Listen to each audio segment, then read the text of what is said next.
And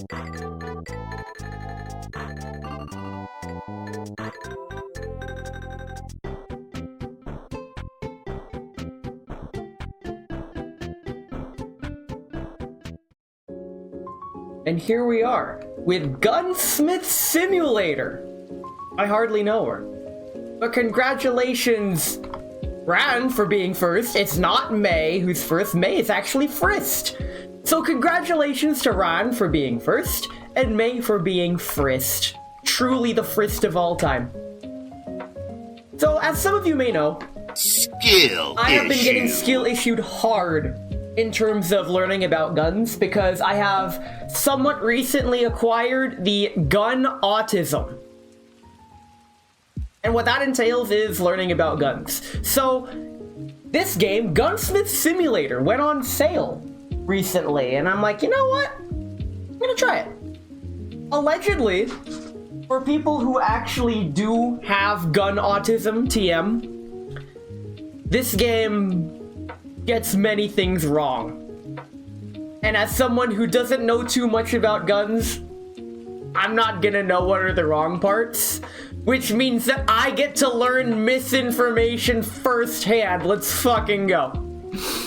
But yeah, this is my half-hearted attempt at a chill Sunday stream. The problem is I'm not a very chill person. I love misinformation, misunderstood, miss-outdated, miss-up-to-no-good. I forgot what that song was called, but in any case, thanks for putting up with me being 1 minute late to stream. There were so many things I had to take care of this morning, like setting up the air conditioner, actually. Conditioner? I hardly know her! But I got the air conditioner set up, so I'm not gonna overheat, probably, even though the air conditioner is on the other side of the house. I can't set it up in this room. And if I did, it would be very loud. Yeah, my house isn't exactly the most HVAC friendly of houses. I'm probably gonna overheat this stream anyways, but it's fine. Guns are a hot topic, or something. Let's get right into it. Let's start a new game. Worth noting, I've only played the demo for this game. I have not tried the actual full game. This is the full game. Yay, guns. We get to learn about guns. Very cool. Welcome to Gunsmith Simulator. You've got mail. You've got an opportunity to gain new skills. Finally, a game that lets me resolve my own skill issue. That's your computer. Online, you can look for new jobs, buy and sell. Let's try it. Check my mail. My beloved grandson, I want to talk about a gunsmith workshop that you get from me. How is it? I would love to help you and share my knowledge about guns. I'm sure you know that, but there are easy and hard weapons to repair and test. Some of them are really unbearable, but I believe in you. Check out my pistol I sent you through Gunsmith Services. You could just accept it here through email, as these services cooperate. It's a simple Colt M1911 that I have had for a long time. It needs some refreshing, that's for sure. There are also instructions on how to do it. Good luck! Best wishes, Larry. So we live in a future where you could just email guns to people. Let's fix the gun. You have to clean up Colt M1911 and add laser attachment to it. Huh. Okay. Let's try it. So if we go over here... Oh, hey. Open case with Colt M1911. What a good lad, Larry. Yeah, let's work on Grandpa's Colt. Very cool. This is a Colt M1911. Actually, before we get into it, I hate the BRB screen. I gotta check something really quick. Give me about 30 seconds. It's okay. This is a very, very quick BRB. Trust me on this one. Ugh, I was not expecting this, but it's fine. Okay. Very cool. So, now that I'm back, you'll notice that we're back at this screen. Because what we are going to do, I wasn't expecting this, but I just had this idea just now. We are going to work on the Colt M1911. Very cool. 2 World Wars, baby. This is not real. It's an airsoft. As you can see, Twitch TOS compliant. It even has the warning label still on it. Colt M1911. No way, Yahweh. It has a fully functional slide. Empty mag, so mag's empty, CO2 powered. Slide release. Very cool. I haven't fired this yet, but once it's cocked, it has a functioning safety lever. So now, it can't shoot. I can't believe Ness got dressed in 30 seconds. I really did. And, hey, what can I say? But yeah, this thing is so cool. It's made of full metal, so it's kind of heavy. And it does... I haven't disassembled it yet. You know what? Run Gunsmith Simulator. Let's try disassembling this. According to the videos, when disassembling this, you take the mag out. Let me decock it. Okay. So what you're supposed to do, I think you pull this back... ish. Oh wait, no, it goes here. Then this pin comes out, I think. Yeah, because you go up to here. Then you take this pin out. This comes out. Maybe I should have looked up how to disassemble this thing. Wait. I almost got it. Because this goes in that little recession. And then this is supposed to drop out. Please? Wait, if I hold it there. Oh! There we go. This, the slide bolt catch comes off. And... ta-da! Disassembled. So now you could work on it, do what you need to do. Internals don't look lubed at all, actually. Wow, I'm glad I didn't test fire this thing. You know what? This is the real Gunsmith Simulator. Give me a second. I'm gonna do something that's very Twitch TOS compliant, and I'm gonna get some lube. I put the lube back here. Can I reach it with my headphones on? No, I can't. Alright. So... I learned that Beyonce doesn't hire roofing companies with men. She only hires all the shingle ladies. Damn it, Core, welcome in. We're playing real Gunsmith Simulator. Oh, hey, headpats! You came just in time for me to unintentionally play real Gunsmith Simulator. I have my Colt M1911 that I just took apart, and we're gonna apply some grease to the sliding mechanisms because it did not come greased from the factory. So what I have here is the Airsoft recommended brand Super Lube. And because this is non-toxic, they said you could just apply it with your fingers. I don't trust it. I got some microfiber cloths. They said you could use Q-tips, but I don't want to leave Q-tip residue all over my stuff. So instead, microfiber cloths. These things are huge. Holy crap. They were a lot smaller in the pictures. This is the Gunsmith Simulator of all time. I'm playing on realism settings. Let's see, can I grab one of the smaller ones in front? Oh, I totally can. Okay. Put these aside. To be fair, a lot of microfibers can leave residue as well. Well, microfibers are... The video I watched said you could just use your hands because this is non-toxic. Fuck it, I'm using my hands. Okay. What they said to do was to make sure that...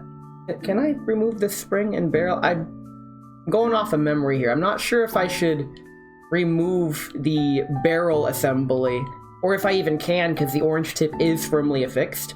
I really only need to apply the grease to the sliding contact parts, which are going to be...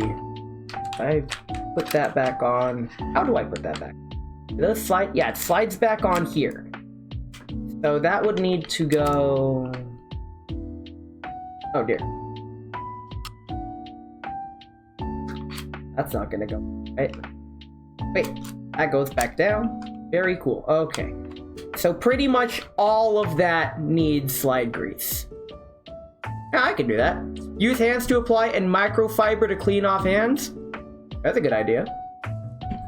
Let me unwrap the microfiber. I can wash my hands after this. This is fine. Now, I did kind of close my door. My cat's annoyed with me that we haven't gone outside yet, but it's fine. So, open the grease. And less is more, according to the video that I watched. You want to apply just a tiny amount. Wow, there we go. That's probably too much. So what I'm gonna do, I know that this attaches here. Yeah, because that's gonna slide on there. Meaning I'm just gonna give a tiny amount. There we go. Oh, it just slides right on there. Very cool. Okay. I'm surprised this was not greased from the factory. Like, bruh, come on. You want people to use your product, but you don't install any lubricant? Come on now. Okay, so we got some on there. I want to put some on this front area as well. I'm gonna put just a tiny little bitty. Just a tiny little bit. There we go. Just a bit. Just a bit. Oh yeah. There we go. Get that in there. So hope everyone's having a good Sunday. I was mowing the lawn yesterday, and the drive to my mower broke. It's a push mower. So for the second half of mowing the lawn, I had to manually push the freaking lawnmower, and it's kind of heavy, and I'm not very strong. So I'm kind of exhausted still. Still down to party, but at the same time... Okay, that is going to get lubed from here. I'm pretty sure because this entire slide is going to be in contact. Let's lube this, but make sure it's much. Okay, lube this side. There is no lube on that side. Take some excess from this side and apply it here. There we go. Okay. And then lastly, I believe we go in there. Can I get in there with my fingers? I think I can. I did lube the upper portion. That might be enough. I don't want to add too much. But, okay, I'm piecing together how this goes in. I've never worked on this before. The real Gunsmith Simulator. We got the Colt M1911. By the way, this particular M1911 model, I will talk more about it after I reassemble it. Or I could talk about it now. This is the Colt 100th anniversary airsoft replica. It has some markings here on the upper receiver. I'll just read them out loud now. Patented April 20th, 1897, September 9th, 1902, December 19th, 1905, and February 14th, 1911. Hey, this is a Valentine's Day gun. And August 19th, 1913. Colts PTFA Manufacturing Company, Hartford, Connecticut, USA. Very cool. I lubed it. Let's put it together. So this should slide back on here. There we go. It goes in. Goes in, and okay. Now, what I need to do is hold it back halfway. Wait a minute. This needs to go back in. But that also... Okay, I put that in. And... Oh! Oh! Aha! Yes! I win! I have lubed my 1911. Very cool. Put the grease away.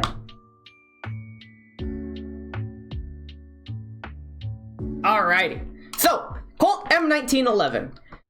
I only know a little bit about firearms. We're gonna learn more about this firearm from the game, but for now, let me tell you what I do know about it. Prepare for some misinformation. If I'm wrong, feel free to skill issue me because I'm still learning. Anyway, the Colt M1911 actually, I believe, existed before 1911. It's just the 1911 was I have lubed my 1911. See, I'm wrong right off the bat. But they tell me 2 world wars. They say this is the gun that won the wars. According to YouTube history videos that I've watched, it actually isn't. Apparently, the 1911 did not see much actual use in the wars. Other weapons took the main stage, but because this 1911 had such presence in both wars, and it was very innovative for the time, it's pretty famous. Featured in a lot of movies. I'm pretty sure that, what's his name? I forgot his name. But I can't believe, from Saving Private Ryan, spoilers for the movie, by the way. This is one thing that Hollywood gets wrong. Near the end of Saving Private Ryan, when Tom Hanks was sitting on the bridge, the tank was coming along, he whips out the 1911 and just starts shooting, and then the bullet goes straight into the tank's fuel center and blows up the tank. Like, yeah, the 1911, chambered in 45 ACP, has more stopping power than 9mm, but it doesn't have that much stopping power, okay? You can't kill a tank with a 1911, not even an airsoft version. Still waiting for Silo Entertainment's scaring the shit out of airsoft players with a real Abrams tank or some shit like that. But yeah, the 1911... Huh? Oh, okay. The 1911, what about present day? Is it still meta? Probably not, because the real 1911, I believe, only has a 7-round magazine capacity. This being airsoft, I believe it's around 15. But a 7-round mag capacity, honestly, isn't very much in terms of modern handgun standards. Now you just gotta get BS Lucky Shot to bounce around the inside unrealistically and set off the ammo supply. Man knows what's up. That's how you do it. So the 1911 actually has multiple safeties. Technically, it's a single action handgun. If you pull the trigger just like this, nothing will happen. You need to pull the slide back, and what that does is it cocks the hammer back. Now it is ready to fire. We're clear. Clear. It's airsoft. However, I could just pull it back like that, like a single action revolver.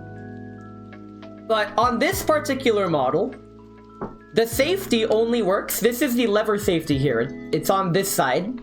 This lever safety, once it's pulled back, it's now safe. Now, slide can't move. You can't fire. You also can't fire anyways, because there's a second safety, a grip safety here. There's this little lever that, when you press it in with the palm of your hand, allows the trigger function to fire, or rather, I don't know if it's a trigger function specifically, but the gun won't fire unless this is pressed. So, if I remove the safety here, the thumb safety, and I go to pull the trigger, nothing's happening, because this safety is not depressed. If I depress the safety, remember, no mag, we're clear. Clear. Hold this in. There we go. It'll fire. The Marines used the Colt M45 for a short while, but they kinda sucked and got replaced with an even worse pistol. Was that the SIG P320 that you're referring to? The worst pistol somehow? In any case, I like this. This is nice. I will be removing this little sticker warning label. All it is saying this is not a toy. It's a 6mm caliber model where iPro prevents serious injuries. It's the official legal disclaimer that comes on all airsoft models. Ooh. Oh, I got a serial number on this one. Serial 227128848. Very cool. There are the licensed airsoft replicas come with serial numbers. There are I guess you're paying extra just for extra etchings, for extra immersion that you really don't need to, but this one went on sale. The exact model of this airsoft replica I have is the Colt M1911 CO2 powered 100th anniversary replica, made of full metal. Has nice slidey action. Very cool. I watched some videos about the Colt M1911 actually. The way you store it. There we go. Okay. Apparently, because even if it's not cocked, you pull the trigger, nothing happens. This is not like, I guess, striker-fired pistols, where you just pull the trigger and it's a single action, or double action. This is single action. If the cock's not pulled... I don't know the terminology. If the hammer is not cocked back, there we go. Freudian slip.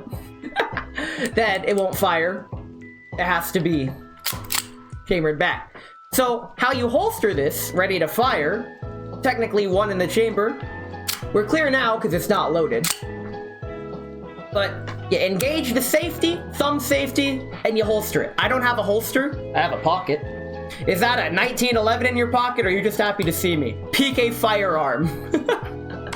Playing Chapter 2 of Undertale. Noelle is adorable. You mean Nut Dealer or Deltarune? But yes. No spoilers for Deltarune's Chapter 3 and 4, please. I plan on playing it in my own time. Toby Fox game, all the characters. I love the Toby Fox universe. It's so good. And that's not even just as an Earthbound fan, just in general. I absolutely love what he's done. But back to the 1911. When you unholster it, you have to train when you're unholstering it to thumb the safety down so you're ready to fire. Because with the safety up, you can't fire because the safety's in. The hammer won't work. But with the safety down, remember, mag's empty, no mag, clear. You can go. Very cool. I'm gonna put this away. I had fun. I actually haven't shot this yet. I will sometime. And I'm glad I didn't shoot it yet because it wasn't lubed. But we have officially lubed this.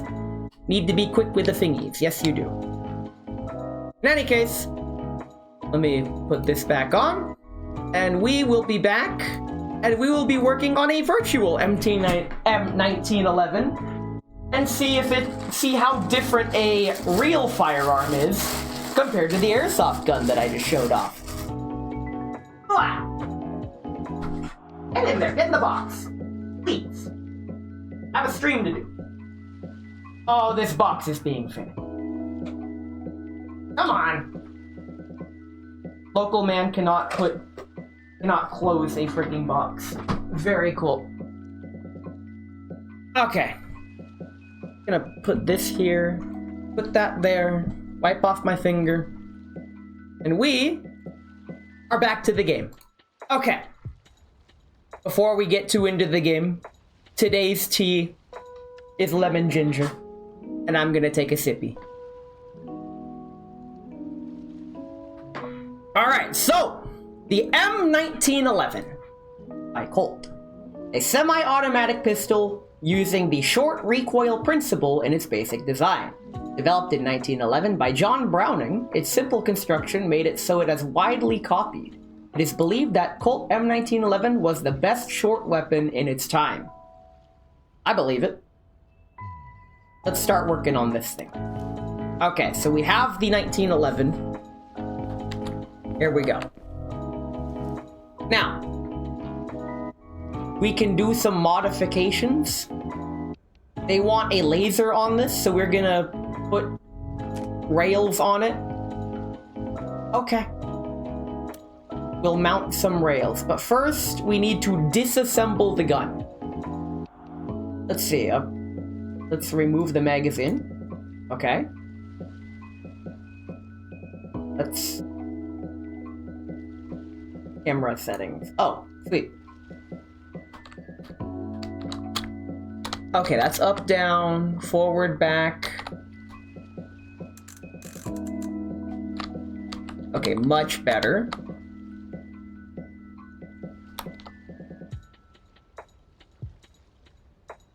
Hey, they have exploaded mode. Very cool. And we don't need to disassemble completely. Okay. Let's remove the magazine. Very cool. Actually, can I... Where's the button to put it down on the table? I like that. Manipulate, look around, orbit camera, left alt. Oh, sweet. That's pretty useful. Left control for... Let's just start. Okay, where do we go next? I can... Oh, right. We have to remove this... Oh, that's what Uranium was telling me about. We have to remove the spring first. So let's take the front off. There we go. Once we remove the recoil spring and the front assembly, then we can remove this guy. In the airsoft replica, you remove this guy first, and the recoil spring is still within the gun. I think the universe keeps trying to tell me to buy a 2011. A Drive 2011. Very cool. Let's take the upper receiver off. Receiver, I hardly know her. Apparently, I need to take the left grip off. Let's go ahead and remove that. We remove the screws. Let's see what we're doing. Okay. And we take the grip safety. That's this guy. So this is the grip safety I was mentioning. But we need to remove the mainspring housing. Okay. Take this pin out. And now... Oh. What's this thing? The safety lock. Oh, so this here is that thumb safety I was referring to earlier. Let's go ahead and take that out. And now we can remove the grip safety. Very cool. Up next is the hammer. That's this guy. He comes right out after we take the pin. Hammer strut. Oh, we got our disassembled thing. Okay, we're taking the hammer out completely. This is a lot more complicated than simple airsoft. And again, I was just lubing it. The Stealth Arms Platypus is calling my name. What? Pray tell, what is the Stealth Arms Platypus, and can you parry it? Let's see. Up next is the magazine spring. So let's disassemble the magazine. Magazine pusher. I hardly know her. And here's the spring. There we go. Spring loaded. The magazine catch. Huh? Oh, that's in the gun. Zoom out. Camera controls aren't quite what I'm used to, but they're a lot better than they were in the demo. That would be this guy. So the magazine catch, I call the mag release. Parry the platypus, you know what that means. Hey, Uranium, you just missed my disassembly of my 1911. But it's okay. We'll be here a while. This is gonna be a long stream.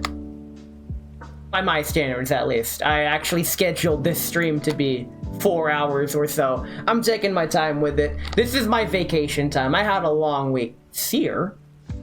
Huh?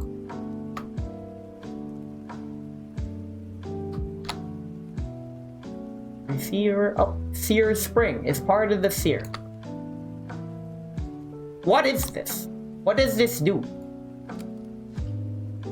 It's dirty, though. Oh, it's broken. That's why. Here. Is this the part that connects to the trigger that tells the hammer? Oh, it says right there. The part of the trigger mechanism that holds the hammer back until the correct amount of pressure has been applied to the trigger. That makes sense. Fish. You know what that means. God, I actually kind of remember that from last night. Last night was karaoke night in the Discord. Disconnector? I hardly know her. This prevents the hammer from releasing multiple times while the trigger is pulled. So this is the fun switch. If I modify this, it'll be full auto. A full auto 1911. Very cool. Barrel. I know what the barrel is. Where's the barrel? Oh, barrel's right here. So to release the barrel, I need to remove the recoil spring guide. That's what guides this spring to make sure it doesn't go all over the place, I believe. And now we can remove the barrel. Oh, there we go. Okay, there goes the barrel. Barrel link. What does this guy do? The link is stopping the barrel's movement and uses it to bring it down of the slide. Huh? There's a lot of pins that go in here. But, okay, there's the barrel link. The firing pin. That's in here. Where'd we go? Okay. Firing pin. Oh, that's this guy. Oh, we access it from back here. Okay. Let's remove the firing pin stop so we can access the firing pin. This strikes the primer of a cartridge, which ignites the propellant. This here is what makes the bullet go boom. Very cool. The firing pin has a spring? Oh yeah, of course it would need a spring, otherwise it needs some kind of force to return to its position. I'm learning new things. Very cool. Trigger holder. That's my hand. It's also this assembly that holds the trigger in place. So let's go ahead and remove the trigger holder. Oh wow, it comes right back out there. And remove the trigger, not to be confused with Ace Combat. Yay! We win! Okay. So this stuff is broken. We need rails, because they want rails. We need to clean these, and these parts are okay. Very cool. Now, let's leave the table, and we need to clean some parts and buy some parts. There are missing parts. Go to the PC to buy a new one. Alright. Here's our shopping list. We need to get... Oh, I'm covering it. It's okay, I got you. I will read out loud. The Stealth Arms Platypus is a double-stack 9mm 1911 or a 2011 that takes Glock mags. You can customize them on their website. Nice. Interchangeable magazines are definitely consumer-friendly, but at the same time, I can understand the need for proprietary stuff. Handgun laser. Let's get a fucking PEQ. Oh, handgun laser. There we go. For $100? Damn. A perfect match for compact and subcompact pistols with an accessory rail. Very cool.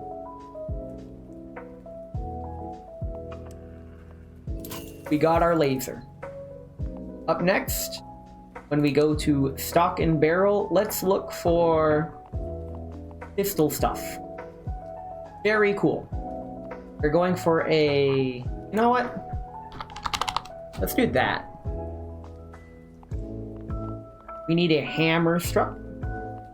There is one. A magazine spring. Magazine part. Magazine spring. There we go. A left undermount rail. A right undermount rail. A Sears spring. Where's the Sears spring? Is that on page 3? Main spring, recoil... Slide stop. Oh, there it is, Sears spring. And the firing pin spring. There we go. Very cool. Let's check out. $145 for all that. Cool. Get out of here. And now let's grab our parts. Laser? I hardly know her. Check you out. Oh, and one of their preset colors is Perry the... God damn it. Okay. Let's install... Actually, let's clean the parts that we needed to clean. Let's grab the cleaning rag. Well, that was easy. How do I... Oh, I use WASD. Very cool. Next, let's clean the disconnector. I hardly don't... Wow! Easy game. Clean the barrel. This is the barrel cleaning of all time. Ding! It dings quietly when you're done. I win! Okay, now that we've cleaned it, I gained a new skill. Maintenance. Alright. We need to put the parts on the table. How do I put parts on the table?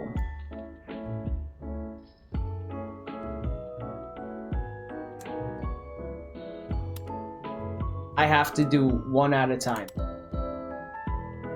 Okay.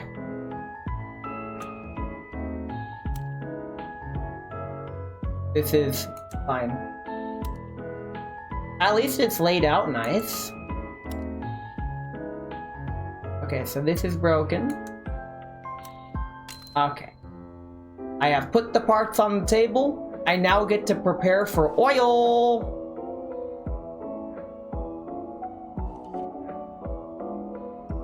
Apply lubricant. Hey, that's what I did. Apply a thin coat of oil.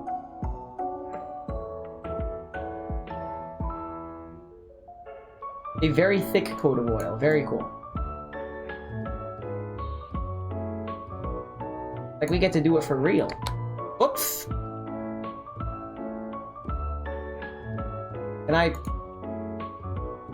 the same button to grab and rotate is the same. Apply oil coating. Put down. Okay. Well, maintenance parts, oil work property. Actually, can we do this over here? Oh, we can't. Okay. We just get to oil them individually. That's fine. Oh, that was quick. Oil this.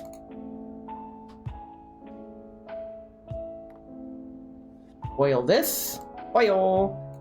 See, you can buy stealth arms, parry the platypus. That is some top tier marketing, and I really hope that there aren't any copyright infringement issues with that, because that is absolutely perfect. Parry this, you filthy casual. Okay, maintenance complete. Let's assemble the gun.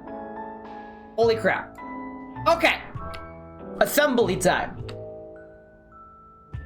Start with the easy part. Let's put the grip back on. Okay, screw these in. Very cool. The grip safety is this guy. No, it's not. That's the safety. Which one? That's this guy. But in order to put him in, we need to put in the hammer strut. Put the disconnector back in there. Put the trigger mechanism back in there. Connect these. Put the pin back in. Okay. And now once we insert the trigger can go back in. Let's get a good view of that. There we go. Trigger's back in. The sear goes back in. Man, I could never be a gunsmith. This is a lot. I don't think Ricky Cat can copyright a color scheme. I don't know, man. Corpos and copyright like to abuse it more than I can't finish that joke due to TOS. Just know that I would have finished the joke in a very not friendly manner. Grip safety. That's this guy. No.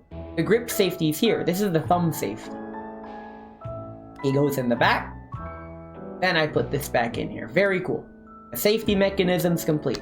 Magazine. We need to assemble the magazine. Put the spring in. Put this guy on top. This goes in the back. We're just going to insert him there. Put the pin in. Easy game. Rotate around. What do you mean he can't go in? What's missing? Oh. All this stuff. Right. The magazine catch needs to be in there to catch the magazine. Otherwise, there's no point. I'll grip your safety pants grab. Can't believe you've done this. Firing pin spring. Oh, that goes in, back in there to the upper receiver so you can cover it. We can just, oh no, the upper needs to be prepared. We put the barrel link back in. And up there. The barrel can then go back in. And the recoil spring guide goes in so we could put the, no? Okay. Oh, all this stuff comes in afterwards. Okay, so we put the upper back on. Wait, when do these go? Oh, they go in afterwards. Very cool. Let's go ahead and slide stop so it doesn't fall off. Now, might as well put the rails on. Very cool. It's now a rail gun. Seeing a railed 1911, it works, but not used to it. Put the mag in, even though we shouldn't have done that right. That's fine. Put the bushing in. And now we could put the spring guide in, and then that locks into place. And we have assembled it.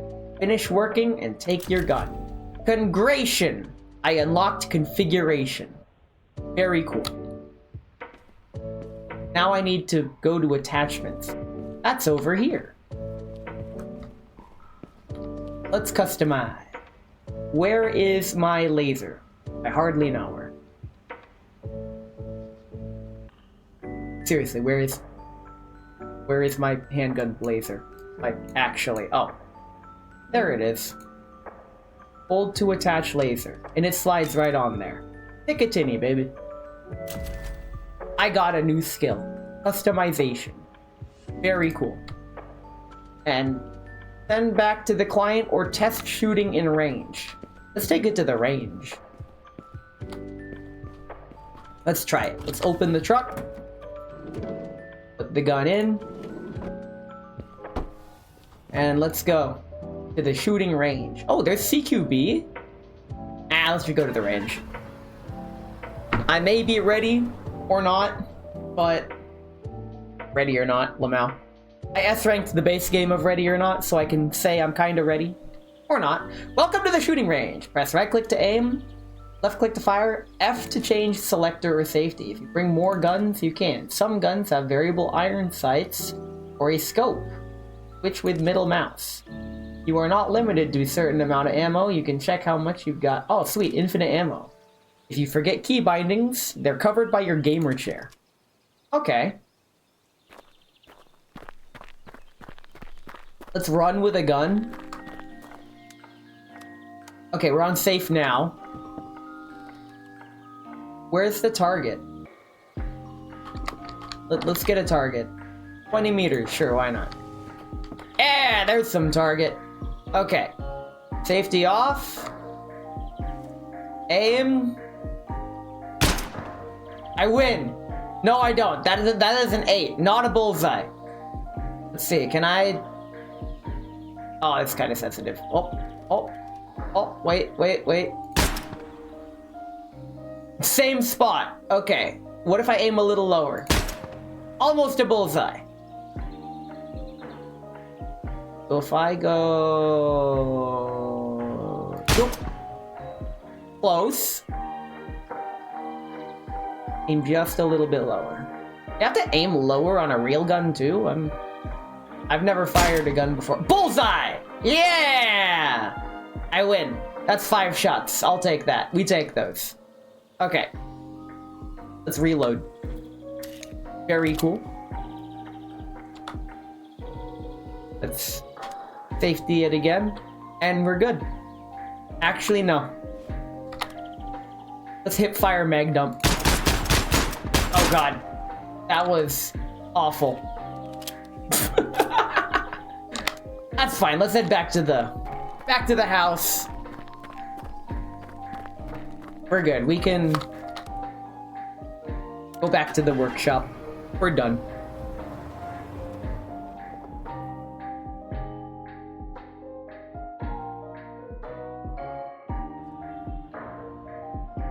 And now, where is the gun? Do we have to take it out?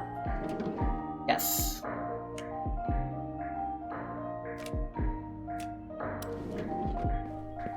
X, and put it back in. Egg out. He didn't clear it. There could be one in the chamber. You know, it's fine. Don't worry about it. I win. I get a skill point. I don't know how to spend skill points. Oh.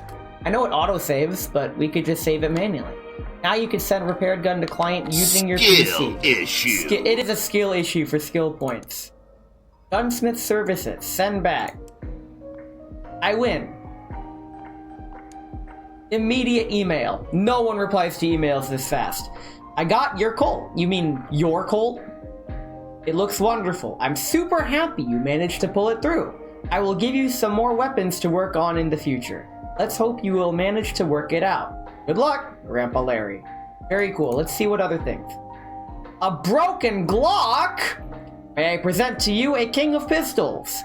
This gun is a legend and it needs some fixing right now. Luckily I found you, my friend. This weapon desperately needs a new barrel and trigger. I don't know what exactly happened, but it just doesn't work as it should. This is an easy fix and probably you will make it in no time. Good luck. I guess let's work on a broken Glock. Cool. Is that a Glock, or are you just happy to see me? We can talk about the Glock. When I first saw Glock, I'm like, nah. What happened here? I thought a Glock was made of polymer. How is there rust on a polymer? Don't worry about it. Maybe I'm wrong. Polymer framed. Okay. If this frame is polymer, how is there rust on it? I am not gonna worry about that. Short recoil operated lock breech semi-automatic pistols designed by Gaston Glock. The firearm entered Austrian military and police service by 1982 after becoming the top performer in reliability and safety tests. Glock pistols are one of the most popular firearms in national armed forces, security agencies, police forces, and even among civilians for recreational and competition shooting or self-defense. Gunsmith Simulator woes. Listen, I don't know anything about guns. I know very little. I've been learning about guns the past month. And what you're seeing is the extent of my learnings. Okay. Let's work on this guy. The assembly table. Let's disassemble a Glock. How to disassemble Glock. I need to take all this off. First, let's take the mag out. Okay. That's like the first thing you do. How to remove the upper receiver? Don't you like hold these levers? Yeah, so you hold those two levers down and that comes right off. And on the upper receiver, you go back here. Okay. And in here we could remove spacer sleeve. What does this do? The sleeve for firing pin that allows it to take proper distance before striking the primer of a cartridge. Okay, so that prevents the firing pin from just going full hentai all the way through of the bullet. Very cool. Up next is the guide rod. Keeps the pistol's recoil spring from kicking up too badly under recoil and extends the spring life. Alright, so that's similar to the 1911's guide. We can remove the spring. Very cool. Now, barrel. Bye-bye. This is where the hop-up would be if it was airsoft. Extractor depressor plunger. Well, we need to remove that, but what is that? Oh, right there. Make sure there is a proper tension on the spring so the extractor works properly. Okay. I'm starting to see the genius innovation of Sir Gaston Glock. May he rest in peace. Action component that serves to remove spent casing. So this is what flips the spent casing out. Okay. Extractor? I hardly know her. Okay, I think that's the upper receiver taken care of for the most part. Go to the lower. How do I work on the lower? With this thing, the locking block. What does it do? Holds the trigger frame and slide connected to each other. So this is like the foundation. Take these pins out. Okay. What's this? The slide stop lever spring visually indicates when a pistol has expended. Oh, this is the slide stop. So on the last round, it locks the slide back. That's pretty neat. Okay, I like that. From here, we can remove the trigger by taking this out and taking the entire assembly out. Okay. Remove that. So Glocks have a trigger safety, which is right here. First safety in the firing sequence prevents the pistol from firing if it's dropped or if the trigger is Is that a C? Subjected. That is the weirdest font choice. Is subjected to any pressure that isn't a direct firing pull. So from what I know of Glocks, if this isn't pressed within the trigger, it won't fire, which is pretty cool. Hello, Moistroid Roadkill. I am learning about guns, kind of. I don't know much about guns, but I'm getting there. Wait, the sights come off? You can do that? You can do that. Okay. Next is the magazine cache. That should be in here. Yeah, so this is the button that holds the magazine in. Serial number label, really? Okay. We get a serial number on this one? Nope. This is an unserialized model. Holy crap. I'm not gonna say anything about that. Slide lock and slide pin. Those... This is that. Helps the user to manipulate the slide, whether left or right. Okay. Wait, that's... I thought that was the disassembly lever. You press those down. Okay. And over here is... Oh. This thing? Part of the slide lock? Okay. Glock has been disassembled for the most part. They fit in via a dovetail. The front sights are screwed in on Glocks. I see. So it's adjustable for windage, but probably not elevation, I would imagine, if the front sights are screwed... Wait, if the front sights are screwed in, that means you could unscrew and adjust for elevation that way. That would make sense. Unless I'm completely wrong. I'm gonna be wrong about a lot of things, okay? I'm still learning about guns. I am definitely noob tier. That's kind of what the stream is. I'm gonna be getting a lot of misinformation from this game, probably. Okay. Now. They want me to leave the table. Very cool. Some parts are oily, some parts need buying. We need a new barrel, firing pin safety, front sight, trigger, and trigger safety. Oh, we were just missing the front sight. Very cool. So let's look for a Glock stuff. Let's get a new barrel or a threaded barrel. Nah, let's just get a regular barrel. Firing pin safety. Here's the firing pin. Here's the safety. $5, not bad. Front sight. That guy. The trigger and trigger safety are next. If the rear sight, frame, and top lever space asleep. Really? Here we go. Here's the trigger. Here's the trigger safety. $155. Okay.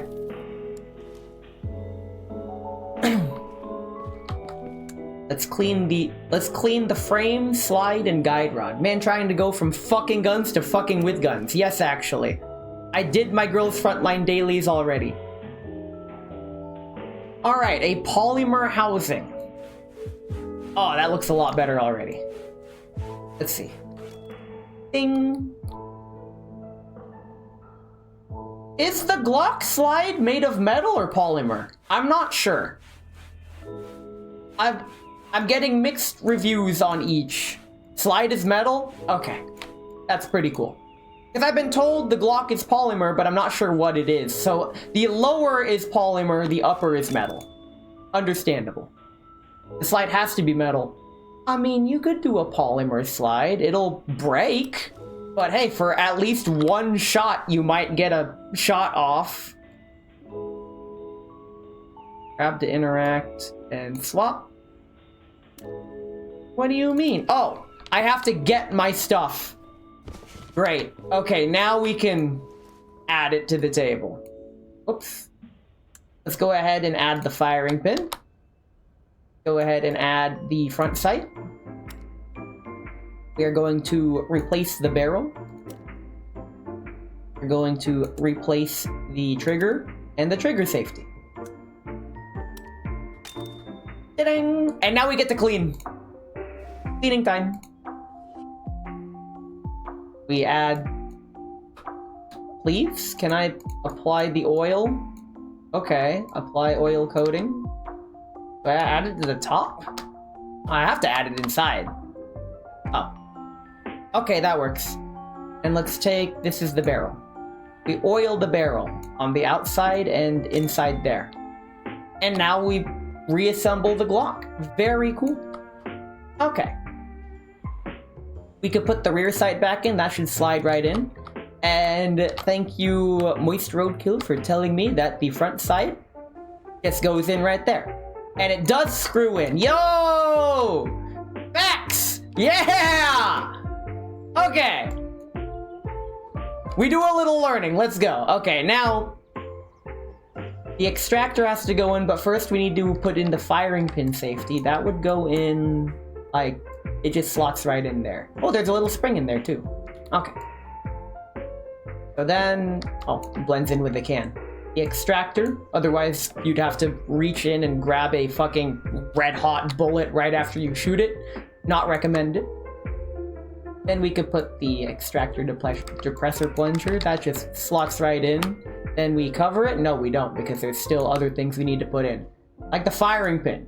Yeah, we'll go full expendables and just take our gun without a firing pin. And that will not be a lockpick. Spoilers for expendables, by the way. Let's toss the barrel in. It just slots right in there. You can put the recoil spring in, and then that goes in next. Yeah! Okay. Okay. We're getting there. Up next. I think that's the upper receiver completed. I may be wrong. But then we could put the trigger safety back in. To the trigger. Put the pin in for the safety. Very cool. Attach that trigger to the trigger. I'm gonna call this like the inner housing. Trigger mechanism housing. I got one word right. Very cool. Holds the trigger mechanism in place. It also automatically ejects used cartridges out of the frame. So this, I believe, just looking at this part, one of these parts interacts with the extractor in the upper receiver to help guide those spent scheduled bullets. That's fine. And in here, very cool. What's next? Looking at this, let's put the mag catch in. Oh, we got a lot of parts here. Is this the serial number? No, this is a slide lock. That goes into the lower. I think these all go to... No, okay, so this piece just goes... The slide lock goes right in there. I remember that. I think this part goes right there. Yeah, it just slides right... Wait, where the fuck did that go? Oh! Oh, that was the serial number thing. I knew that. No, I didn't. This slots right in there. Yeah, the slide stop lever. And this is the main part, the locking block that goes in there. I put the pins in. What do you mean the mag? Oh, right. I need to put the upper receiver in before I can put the mag in. It's okay. Now we can put the mag in.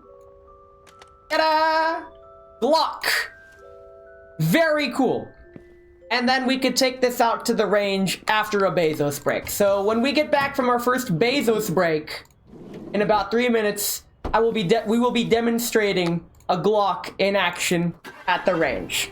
Until then, I'll catch y'all in 3 minutes. Take this opportunity to get up, stretch, get a snack, get some tea, do anything except watch the ads. If you want to watch the ads, that's on you. You don't have to. But I'll catch you all in about 3 minutes.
Alright, we're back.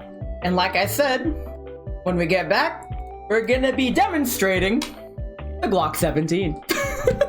I was not expecting this, honestly, but I just so happen to have one. Believe me when I say I've never played Gunsmith Simulator before. I didn't realize that, oh, we're just gonna have similar models right off the bat.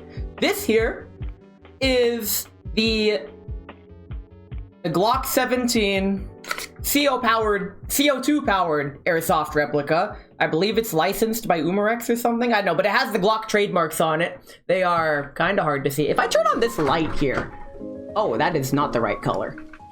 There we go. There we go. Now you can see the trades on it. Very cool.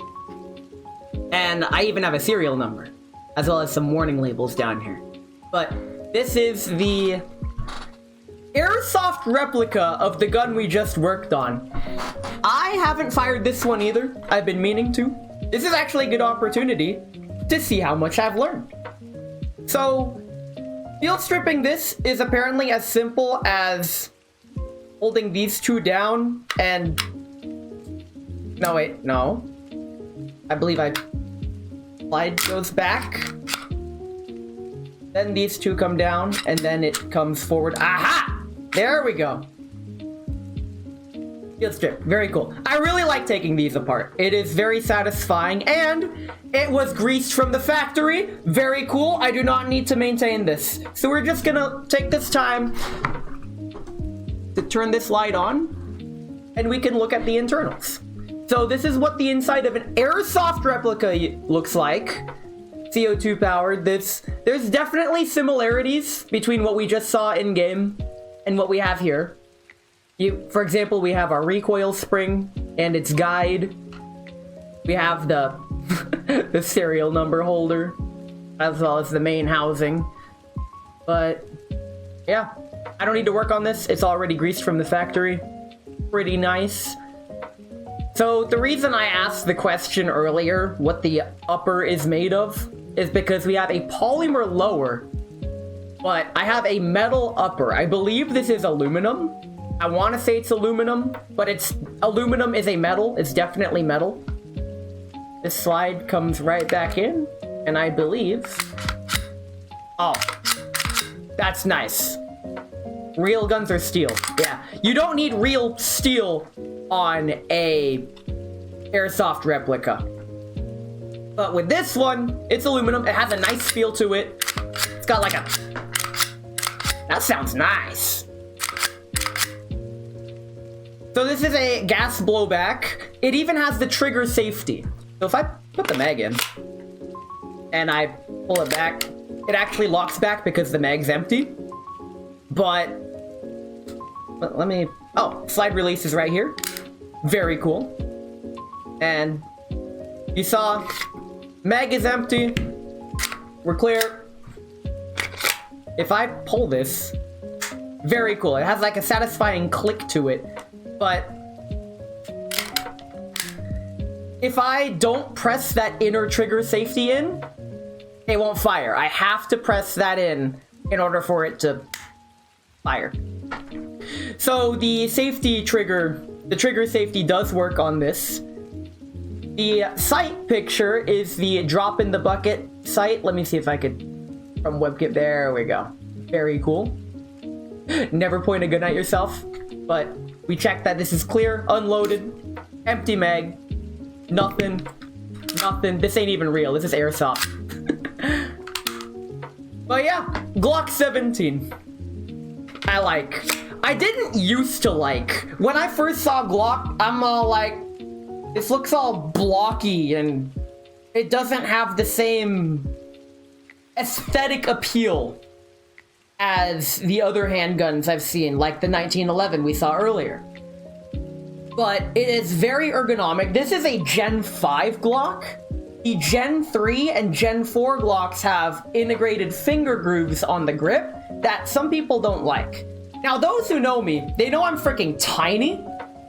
So I have small hands, and I was worried that the Glock 17, this is a 1-to-1 scale replica, by the way, because it's licensed by Umarex, who have the Colt license to produce these. I was worried that this would be too big for me, for my small hands, but it turns out this is so ergonomic. Even with my small hands, I can grip it very comfortably. The Glock 19 is slightly smaller. I do not have a Glock 19. But it's slightly smaller, more concealable, and I feel like that would fit my hand even better. And the Gen 5 that I have here, magwell, there we go, thank you. It has a flared magwell for easier magazine insertion, very cool. 19's the best size. I would not know enough information to agree, but I can understand why 19 would be the better size. 17, slightly larger. 19, smaller, easier to handle, I would assume. More concealable. While, yes, it would have a slightly smaller mag capacity, that could be just mitigated by using a different mag, like a Glock 17 mag, maybe. I don't know if the Glock mags are compatible between Glock models. I know with Airsoft brand, they're very peculiar. Some models aren't compatible with each other, so you really have to look into what magazine goes with which model. Glocks aren't pretty, but they work and always will. See, here's the thing. For me, Glock was an acquired taste, and what really helped was learning about the story and history behind the creator, Gaston Glock. 19 can take 17 mags. The 17 cannot take 19 mags due to size. So the 19 is definitely smaller, so because the 19 mag is too small, it will not be able to reach the magazine catch, or rather feed properly. It just won't reach. But yeah, the quick history of Gaston Glock.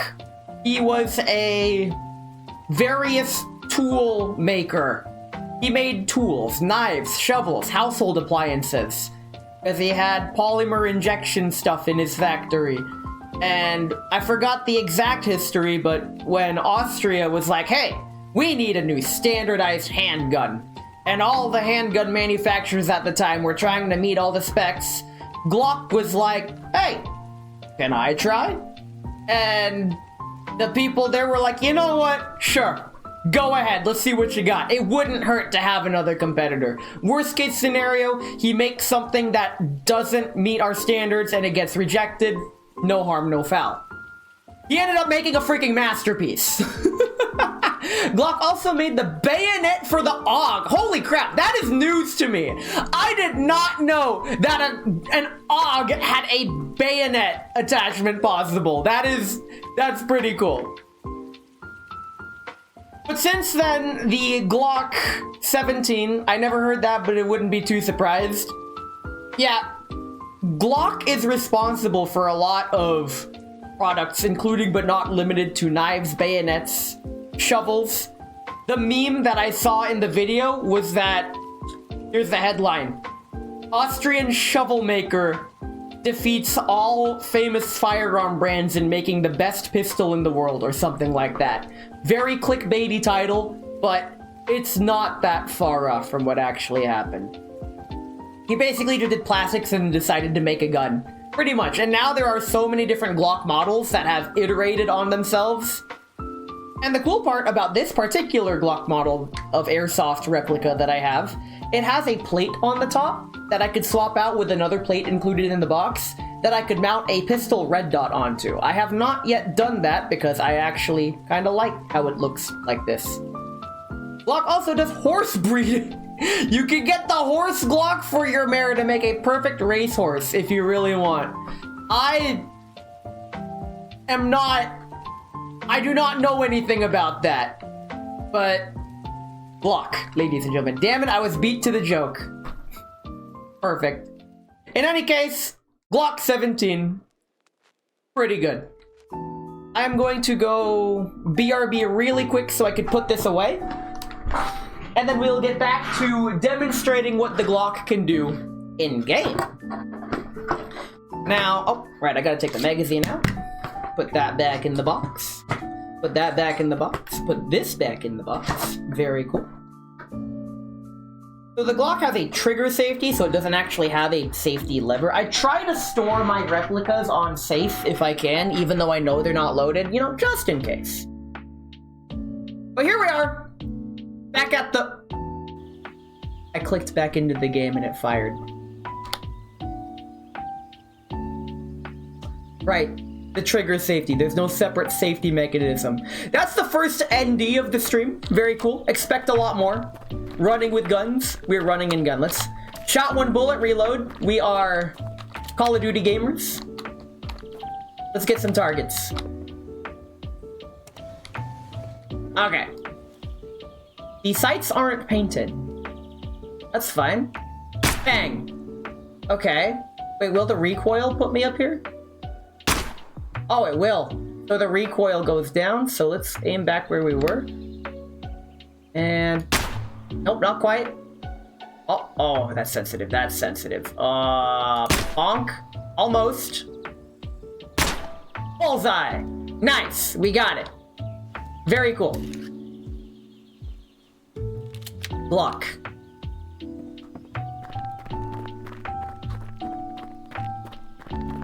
I remember when I played when it went free to play, Counter-Strike's default pistol is the Glock. I don't know if it's the 17 or the 19. I think it's the 17. It has two-tone finish to it, meaning the polymer lower is flat dark earth, and the metal upper is black. I think that look is pretty neat. I like two-tone, but when it comes to Glock, I do like how it's just black and professional looking. We didn't clear the chamber. It's fine, it has a trigger safety. What could possibly go wrong? What's next? Send it back.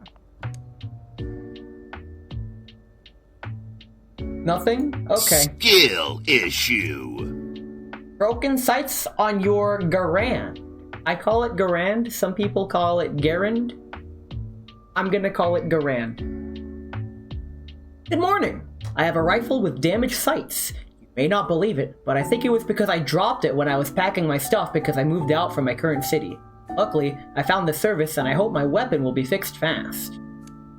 Alright, let's fix the Garand sights. Now, as much as I'd like to say I have an airsoft M1 Garand, I do not. So we're getting to clear the gun. Again, listen. The game doesn't clear the gun for me. There is no button to clear the gun. The gun was cleared for shipping, and that's good enough for me. The M1 Garand, a semi-automatic rifle that was in service of the US Army during World War II and the Korean War. Popular weapon named after its designer, John Garand. Now, his name is pronounced Garand. That's his name. However, for his stuff, all bets are off. I have a saying that I go by. If everyone keeps spelling your name wrong, then your parents spelt your name wrong. Simple as. If the majority of people try to do one thing, but you as the creator have said it's another thing, then you as the creator are out of touch. Typically, it's Gyrond to pronounce because French connect. Ew! It was ow! It was the first standard issue auto-loading rifle for the United States. It replaced the bolt-action M1903 Springfield as the US service rifle in 1936. Garand is the good one. I try. Let's start work. Right, we just need to fix the sights on this thing. Okay, so to fix the sights, we have to do all this. Jesus Christ. Alright, let's get right into it. I have no idea how to work on this thing. Do we go to the top? Remove this assembly? What is this assembly? Go down? Okay. This comes out. Okay. Cool. Does the barrel come out the front? No, because I have to remove this. That cylinder lock. That comes out. Okay, do we take the barrel out now? No, because we have to disassemble the whole freaking thing. Replace the sights. We could take out the gas cylinder. Serves as the receptacle for a small amount of the gas which is vented from the barrel when it's fired. Okay. Do we have to remove the sling mount? I guess we have to remove the sling mount. The front sight we have to fix. So that's part of the order. Okay, what else we got? Can we remove the barrel now? No, we have to disassemble the stock. Get rid of the front handguard. Oh, that just comes right off after we remove everything. Very cool. Does this come off? Okay, the lower comes off. All right, but we can't remove that yet. What's all this? This is the follower rod. Transforms the power from the operating spring into pressure on the follower. Follower? I hardly know her. Ah, that's a long spring. Okay. What's this? Oh, this is the dust cover? Ah, this is the bolt. Oops. The bolt is what chambers the next round. I think facilitates loading and unloading cartridges by blocking the breach of the barrel chamber while the propellant burns. Okay. Wait, I have to remove the extractor? Wait, are we working on... We're working on it. Okay. Here's the sight. I could take out the elevating knob, adjust it. Ugh! Yeah, that's kind of busted. Let's adjust the windage and elevation on the sight. Very cool. Get these knobs off. Can we, what the heck? The lock nut? Oh, yeah, that needs cleaning. Okay, I guess we are definitely in the service of refurbishing. Here's the rear sight, and the rear sight base. Very cool. We are, what's this? The cover. Okay, so these are the sight stuff that we're gonna be working on. It's busted. It's broken beyond repair. Allegedly. What else do we need? All right, we were removing the barrel. We can't remove the barrel yet. We have to remove the operating rod first. When the operating rod is released, it pushes the bolt forward to strip and chamber a cartridge. That's how it gets its semi-auto feed. Very cool. Now we can remove the handguard by removing this pin. And it comes right out. Very cool. We still can't remove the barrel because the operating rod catch is in the way. This performs the function of capturing the operating rod when it's in a fully retracted position and holding it in place, thus keeping the bolt open. I want to look at that. Oh, that has a similar looking dealio that we saw in the other two guns. But the handle rifle. Very cool. Now we can remove the barrel. Okay. Up next is the firing pin. That should be back here somewhere. But where? Oh, is that's the clip latch pin? Where's the firing pin? Is it the follower arm? I know that because this is where the bullet goes, firing pin has to hit itself into. You know what? Let's do it out of order. They need the clip latch pin removed because the M1 Garand takes clips. It's okay. I taught myself the difference between a clip and a mag. When games get it wrong, I laugh. The bullet guide supports and follows pivoting of the follower arm and helps guide the follower rod. Okay. Here's the follower. I hardly know her.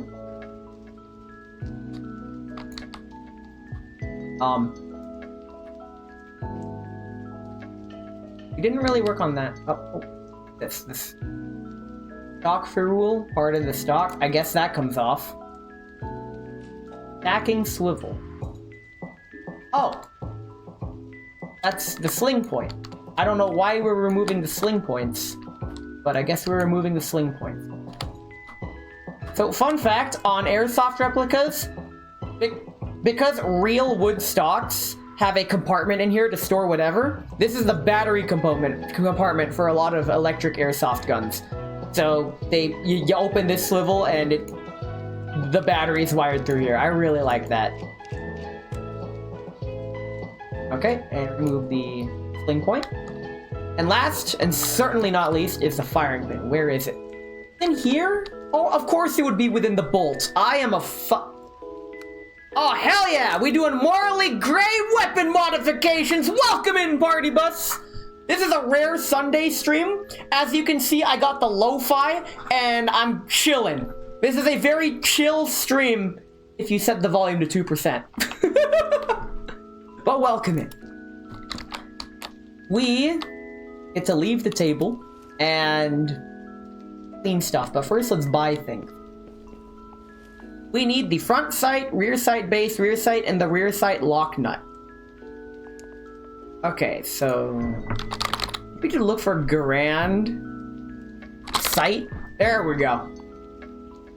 So we have the front sight, the rear sight base, and the rear sight lock nut. Buy that, and we're good. How are you liking the game? I'm actually liking this game quite a bit. I've learned quite a lot about guns already. I've spent the last month teaching myself about guns to limited degrees of success, including but not limited to various YouTubers, including but not limited to Gun Jesus himself. That would be Ian, we call him, from Forgotten Weapons. I've also been watching videos done by none other than Jonathan Ferguson, keeper of firearms and artillery at the Royal Armouries Museum in the UK, home to thousands of weapons and iconic arms that have appeared throughout history. That's his full title. If you don't say the full title, you're not doing him justice. I have also recently discovered Paul Harrell. May he rest in peace. It just so happens that I discovered him post-mortem, but I found his videos to be fantastic. So he has definitely left his lasting legacy. Other gun tubers include Brandon Herrera, who I have recently learned is very YouTuber, but at the same time he's still informative, especially for me, who's a beginner. You got close? Yeah, it's fine, we'll fix it in post. Now, I'm curious, like, I know a lot of you guys, my friends, my peoples, etc., they are extremely knowledgeable about guns and firearms. I'm just now getting into it. I wholly expect to get a lot of information wrong. The meme is that I wholly intake misinformation that I get from this game. If there's any misinformation from this game, I would really appreciate it if you correct it. I've heard that games like these are sometimes prone to misinformation. I think it's funny, but at the same time, memes can only go so far. Where's the front side? It's over here. Look at the gas cylinder. Okay. Well, yeah, because that's at the front of the gun. Let's go ahead and oil them up. You need to oil these. Get in there. Apply lubricant. That is some really white lubricant. I guess that is just a visual indicator. I hardly know her. Nice. I have a gun buddy who would love this stream. We'll see if he's free. He can just watch the VOD. My streams are in no way obligated. Just kidding. If you don't come to every single one of my streams, there is a penalty. You'll have to pay the fine, I guess. Is what I'd say if there actually was a fine to pay. Wait, what the heck? What do you mean that's not lubricated? Look at all that lubricant. There we go. Lastly is in here. He's actually taking me out shooting for the first time. Bro, I want one of my friends to take me out shooting, but first I need to take a gun safety course. I refuse to go to the range without first taking a gun safety course. I'm pretty adamant about that. This part? Okay. The rods need cleaning. That explains the random finds in your mail. It's fine. Literally. Safety and rifle course. I've never fired a real gun before, but I do like shooting my airsoft replicas in the backyard. And now we get to put this back together. Okay, just do what I did last time. Let's start with the easy part. That would be the sling mount and the stock. Very cool. Okay. This... Oh, right, I need to screw the stock in. He's competitive... Here, competitive classical rifle shooting is kind of big. Ooh, that sounds fun. For me, I like setting out one of my old sake bottles that I forgot to recycle and setting it out in the backyard, and I have shattered so many sake bottles from just airsoft shooting at them. This is me telling you guys, do not shoot airsoft guns at glass. It will shatter eventually. Do not shoot windows. I will say, you're gonna need an action wrench and barrel vise to put that barrel back into the receiver. I got my hands, it's fine. What's this? The clip latch. That goes in there? Let me see that. Oh, that's where it goes, okay. Let's put the rear sight together. How does it go together? This goes in there.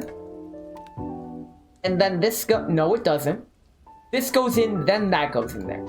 So, that goes in, we put the sight aperture in there, then we screw on we put in the little lock nut into the windage and elevation adjustments. What do you mean I can't put, okay, I have to put in that one first.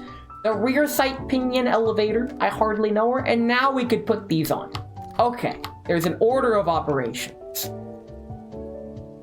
Okay, the rear sight assembly has been assembled. There's a lot out there for people who like plinking like you do. Absolutely, I have a whole target system. I posted some pictures of it in the Discord. Don't shoot airsoft at glass, reminds me of a song. Don't put marbles in your nose! Yes, can I possibly ask you to what? To gush to me about your airsoft collection? The only reason... Actually, let me rephrase that. I have a good reason I have not gushed about my airsoft collection on stream yet. Jason from Home Movies, let's go. Party Bus, why are you not in my server or participating in karaoke nights? We make these kinds of references all the time. You'd absolutely love it. Karaoke night was last night. The next karaoke night is going to be after Off-Kai. It would have been during Off-Kai, but I'm going to be too busy at Off-Kai, probably doing in-person karaoke at Off-Kai. But hey, after Off-Kai, there's going to be another karaoke night. It's very fun. It's a semi-common karaoke song in a server. Here's the server. The link below the stream is purposely broken. The link that is in chat will work.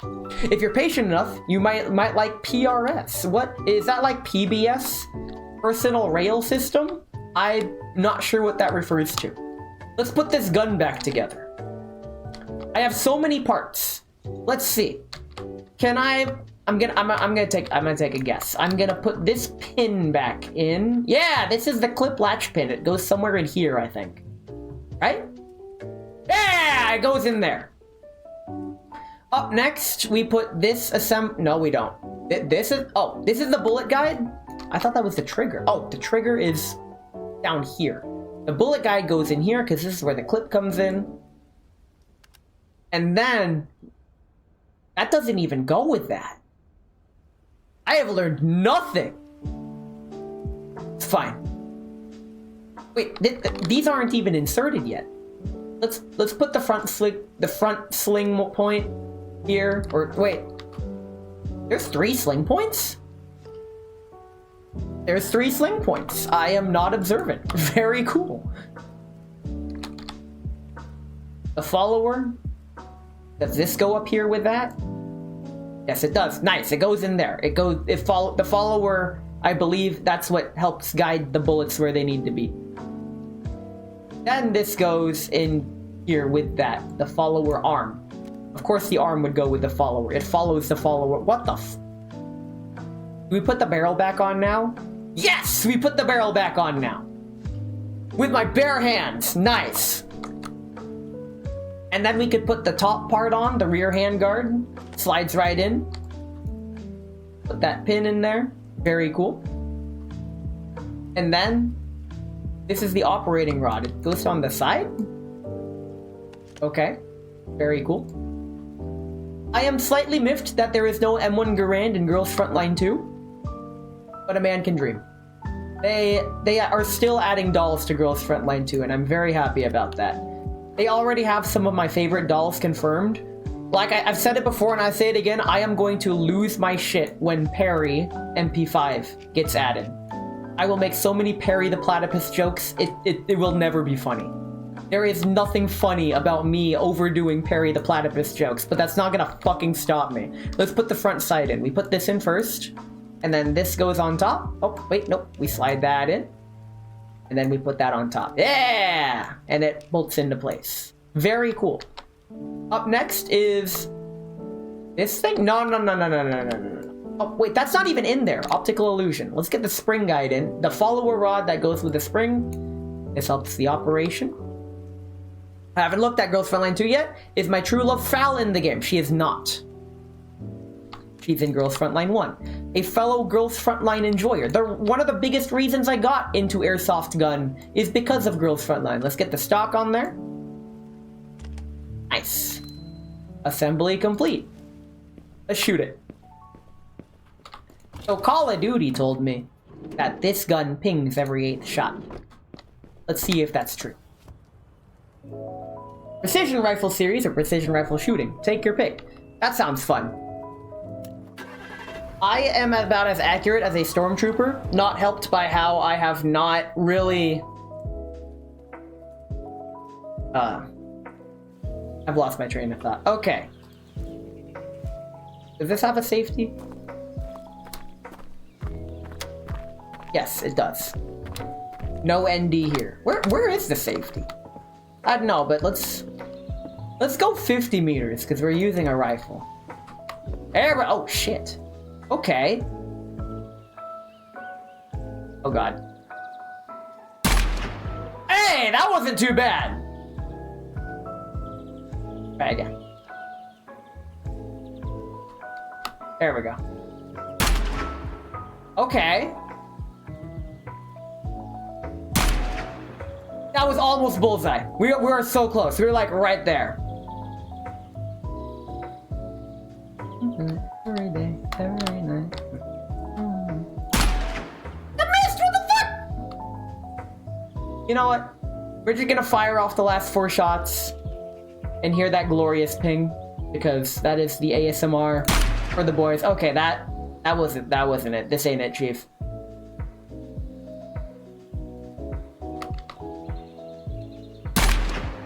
We're getting in there.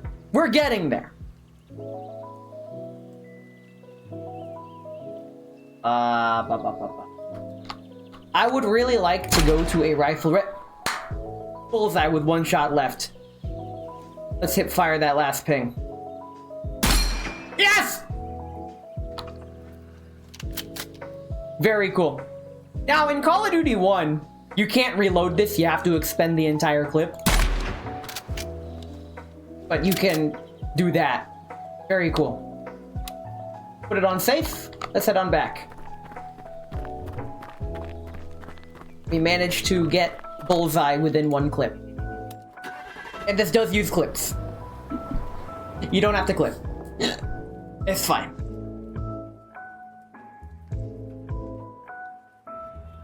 Alrighty. Let's get this sent away. We have completed working on the M1 Garand. Very cool. It should be empty. It's okay, I left it on safe. We're good. I win. Yeah! I got another skill point. I don't know how to use my skill points. It's a skill issue. But let's go ahead and send it back. Mail. Gunsmithing lesson. This is your grandpa writing with another lesson. Let's start with some more difficult case. In this example, when ongoing neglect led to a buildup of rust on some metal parts, if the rust is not too bad, you can manually brush it off. Of course, not by hand, but with skillful use of power tools. Later, I'll show you even quicker way of dealing with a lot of rust, but for now, there's this Glock with a bit of water damage. This is the craziest looking Glock I've ever seen. But hey, the customer is always right in matters of taste. He wants me to work on his water-damaged Glock. So that's what we're gonna do. Very cool. This Colt Peacemaker Glock, suffering from significant neglect and water damage. Dirty parts need to be cleaned and rusted ones have to be finished. Very cool. We get to work on Grandpa's revolver. Revolver? I hardly know her! Oh, that's pretty neat. Very cool. The Colt Peacemaker, designed in 1872 by William Mason and Charles Brinkerhoff Richards in the United States. Colt Peacemaker is also known as the Colt Single Action Army. Model P, or Hey! Hey, Talon, welcome in. We're learning about guns incorrectly. We've worked on a Colt M1911. We've worked on a Glock 17. We just finished working on an M1 Garand. You just missed that. Next up is this water-damaged Glock. The email said this was a Glock. So, because the customer said it's a Glock, we are contractually obligated. You missed the 1911? Actually, why don't I do a pro gamer move really quick and really quickly go through what everybody missed, since we now have a bunch of people coming in. I am preparing. What kind of retard is the customer? My freaking grandpa, apparently. Where are the Glock involves? Don't worry about it. But if you'll give me a moment, I'm going to give a quick shout out to Talon here. Talon's one of my friends that I met through streaming. He is definitely one of the people of all time. He plays video games, whether or not a lot of the games he plays I don't really know much about, but that's just the downfall of being a fake gamer, I guess. Okay, so if we really quick, we're gonna take a quick detour. We're gonna head on back here, and I'm gonna show you guys who came in late, what you missed so far. We started off with the Colt M1911. Airsoft. Don't worry, this is Twitch compliant. Very cool. We actually disassembled this and lubed it at the start of the stream. Very fun. Safety works. Rear safety also works, but once the safety off, magazine's out, we're clear. The hammer also works. However, if the rear safety's not pulled back, it doesn't work. Grip safety works. Very cool. We also worked on the Glock 17. Also CO2 powered, very airsoft. The slide catch also works when you're empty. Functioning trigger safety. I forgot to check it's clear, but we're clear. It was clear before, I didn't load it. We're clear. This has a really satisfying, chunky aluminum. Oh, so good. So, and up next, we're gonna work on the greatest handgun ever made. The Colt Single Action Army. Grandpa's Revolver. The Colt Peacemaker. This Colt Peacemaker, you get, check this out. You get the COLT, the 4 clicks. Not sure if you heard that. You can decock them. What manufacturer are those? They look nice.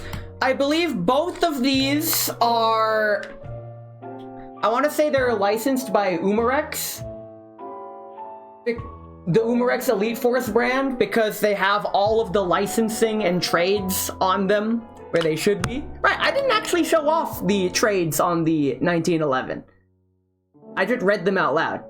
That's a weird looking Glock, Gramps. Yes, it is. The Glock. Check out this Glock. Nice Glock.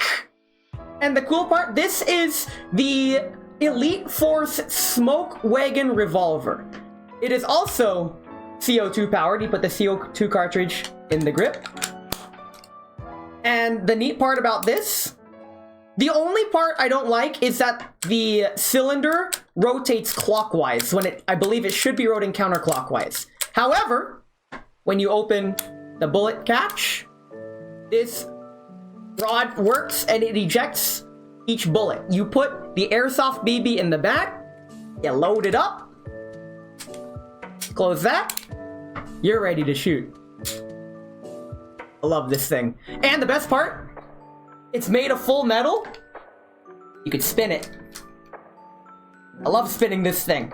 The biggest of irons. This is the ultimate prop when singing Big Iron during karaoke night. This is the greatest handgun ever made. The only downside to this one is it has no hop unit, so it's very inaccurate. But hey, smooth bore, just like the Wild West. Am I right or am I right? Let's work on it in game. Go back to the game. There's the game. Very cool. Check out this Glock. Look at my Glock. My Glock is amazing. I blame Revolver Ocelot for me buying one of those in Airsoft. Wait, you have one too? Let's go. Nice. So, third generation model characterized by a change in barrel thread pitch and a solid cylinder. Solid cylinder bushing, replacing their movable and replaceable part from the first and second generations. Are ya winning, gun? Corvid, you just missed me showing off everything you missed. I'm not doing it again. Just watch the VOD. Welcome in, Corvid. Good to see ya. I have since sold her, but I loved her. Sold her? I hardly know her! Let's work on this Glock. As you can see, Corvid, this is a Glock. Because the email that came with it said, I have a water-damaged Glock. Let's get it. Very cool. So, I've never disassembled my single action. You don't really need to single Glock. Listen. Check it out. I'm gonna go back just for you. Glock? Glock. You versus the Glock she told you not to worry about, okay?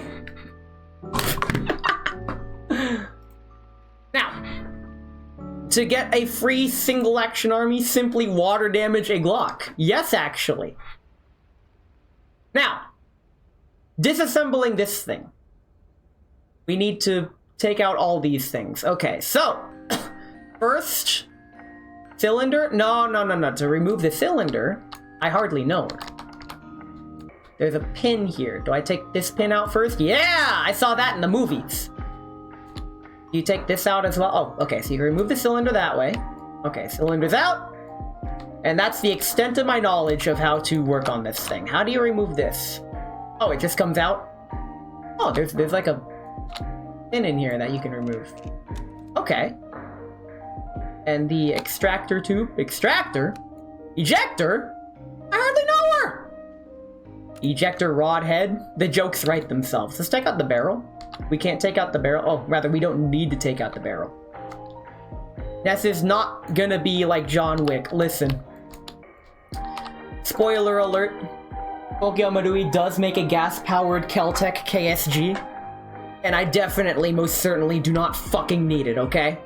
Listen, I've spent enough on Airsoft. I am in financial recovery mode.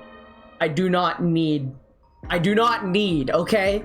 Assemble to reassemble a revolver in like 30 seconds. Don't worry about it, it's fine. I got this. We're gonna take our time. We're learning about guns today.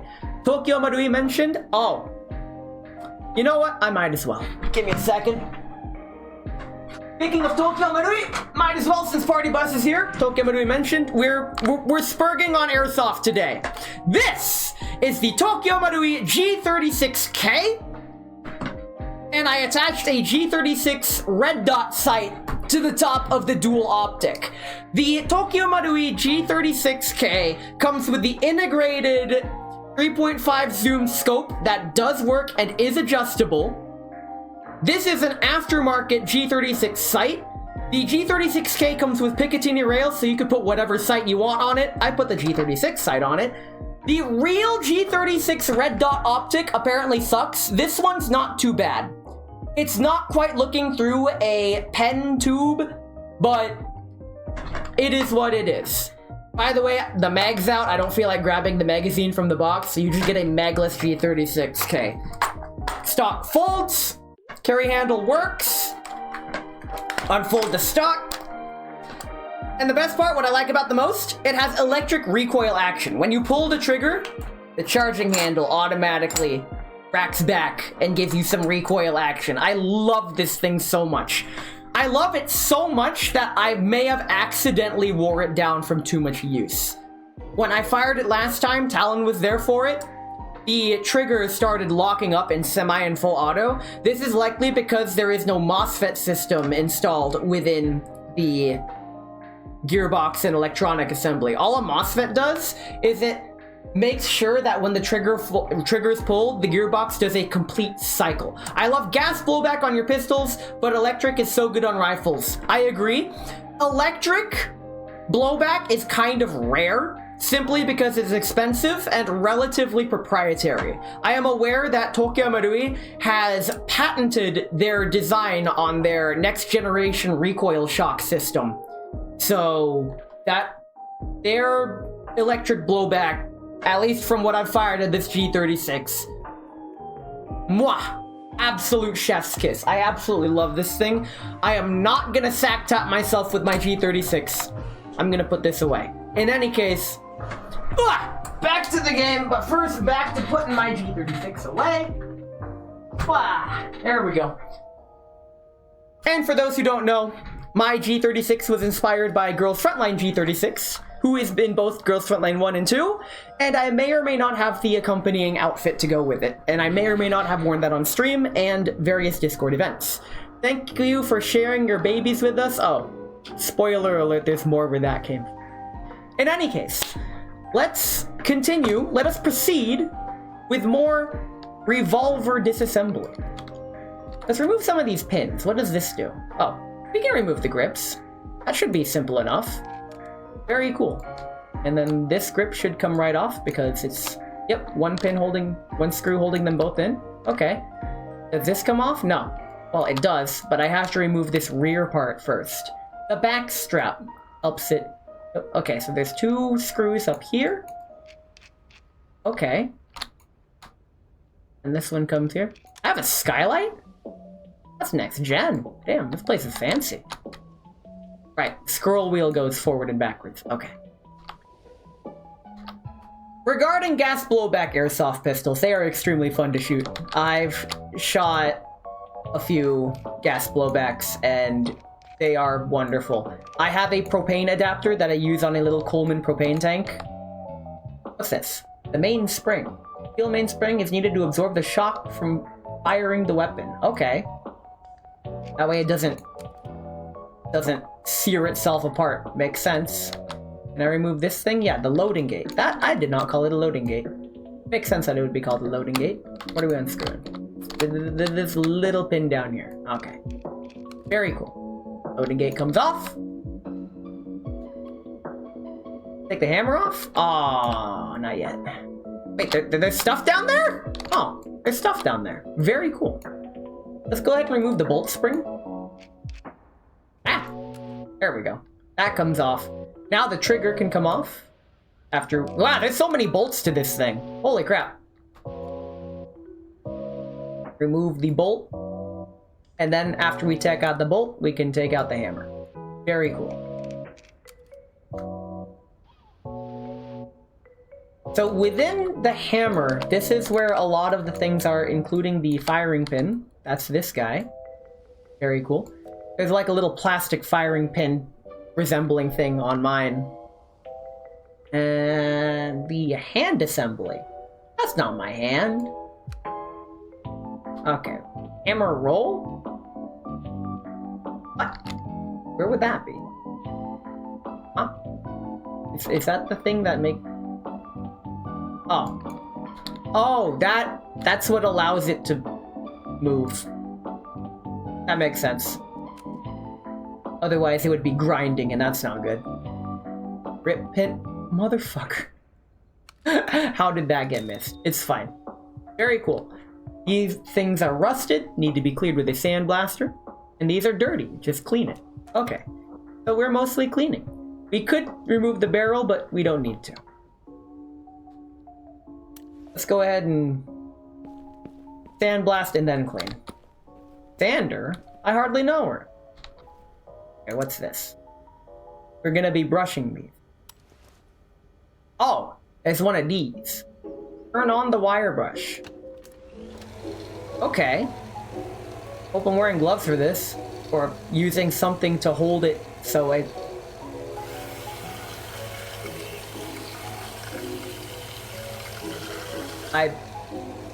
Okay. I am going to sand these so hard, I might as well just replace them. Rarely you'll need to actually remove the barrel from an action. That makes sense, because it's just the barrel. That's all it is, unless you have to clean it for some reason, which you just use a barrel cleaner, or cleaning rod. Okay. Hammer roll? Bruh. Right, I'm gonna grind my fingers right off.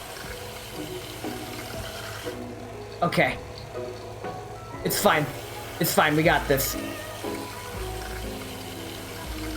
So, one of my friends is going to school to become a gunsmith, and I don't know what his opinion is on this game, but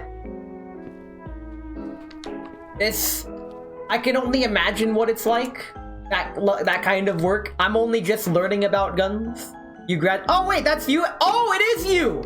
Everybody keeps using different usernames. I think this happened before. This exact thing probably happened before. It's fine. It's okay, you're just that forgettable. It's been you. And you're also not appearing on screen chat. You're in like super incognito mode. I don't understand. Imagine using different names. I've been Ness1228 since like 2006. Alright. Nice, we cleaned it. Imagine. Okay, now we get to oil. Oil! Just that bit? Oh, these bits. Okay. Very cool. Now. Or Shadowban, you've been appearing on Twitch feeds. They hate you for saying the truth. Bruh. It's fine, I'm still gonna read your stuff out loud. It's a good habit to get into. There's a lot that goes into streaming that a lot of people take for granted, but when they try to stream, are quite noticeable when a streamer doesn't do it. For example, if a streamer simply replies to a comment without reading the comment out loud first, it becomes very difficult for anyone else watching to know what the streamer is referring to when they are... Anti-oil this. There we go. It's very peculiar. It becomes very difficult for any viewer to know what the streamer is talking about because they're just replying to a comment that they silently read. Lamau, same. My name's just an evolution from like 20 years ago and I made a RuneScape account. Unironically same. OG name was the Core25. Evolved to Core25 and then Core279. Except in Nestcord, where everybody there are so many people that just put 1228 at the end of their name in my server, and honestly, I find it very funny. The reason 1228... I'm not finishing that. I'm not finishing that sentence. I almost just gave some very forbidden Ness1228 lore. Just know that 1228 does serve a purpose.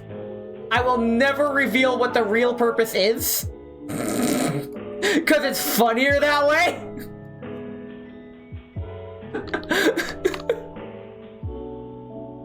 Alright. Put that back in. Let's put the hammer back in. Very cool. That goes in. Boing. Awesome. I will say the first instance of Ness1228 was actually in RuneScape back in the day. My first ever RuneScape user. Do what you want with that information. That will not be on the test. It's his bank pin. Quick, steal his hyperlink blocked. Thanks, Spampton. I used to be head pats are great, but then you shortened it because it was too long for Discord at the time. And now that it's not too long for Discord, you still keep it as a residual. This is actually the reason I have a separate images channel in my server, as well as in 2K server as well. That is a residual from when I used to live with my parents and their dial-up internet connection. For the longest time, I lived with dial-up. This is why no one is allowed to complain about slow internet in my presence, because they don't know what living with dial-up is like in an age of broadband. I didn't get to experience broadband internet until 2017. Do what you want with that information. So... I lived with DSL that was worse than dial-up. Okay, you feel my pain. You fucking feel my pain. You get it. This man gets it. Let's fire this thing. The greatest handgun ever made. Nice. After we're done firing this and we send it off, we're gonna take another Bezos break. I need to get myself some more tea and put my replicas away. Your download speed was 125 kilobytes per second if you were lucky. Mine topped out at 27. 28 if I was lucky. I understand how that feels though. So we get it. At At that point, you definitely get it. Anyone who has to deal with speeds like that, anything else just because... Where's the rear sight? There is none. Bam! 9, okay. Each click cocks it back. Single action, bullseye! Okay. Let's reload this. 1, 2. Excuse me. Where was the reload? Okay, I guess that's it. One of my friends still has sub-megabit speed and gaming with him kinda hurts. Ouch. As far as I'm aware, when it comes to gaming, ping matters more than speed. At least that's what I was told, and I believe it. I may be wrong. I don't do much online gaming because until 2017, I couldn't. RuneScape was nice enough to be mostly friendly with a dial-up connection because it was just a point-and-click automatic action sort of dealio.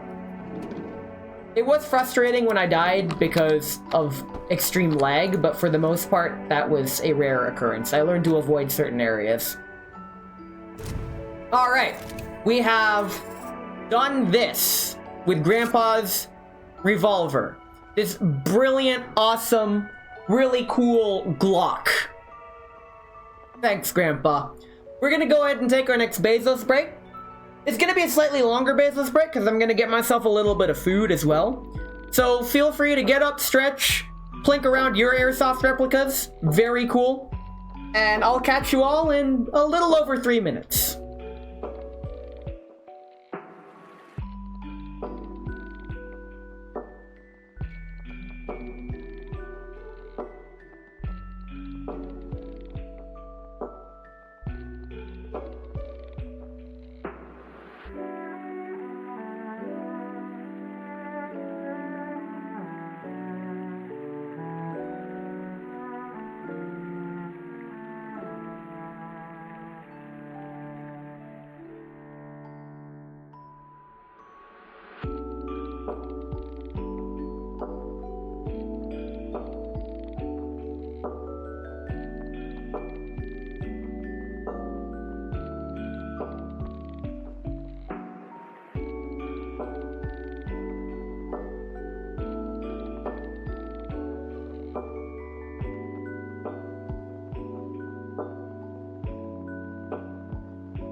We're back with video game. Thanks for waiting.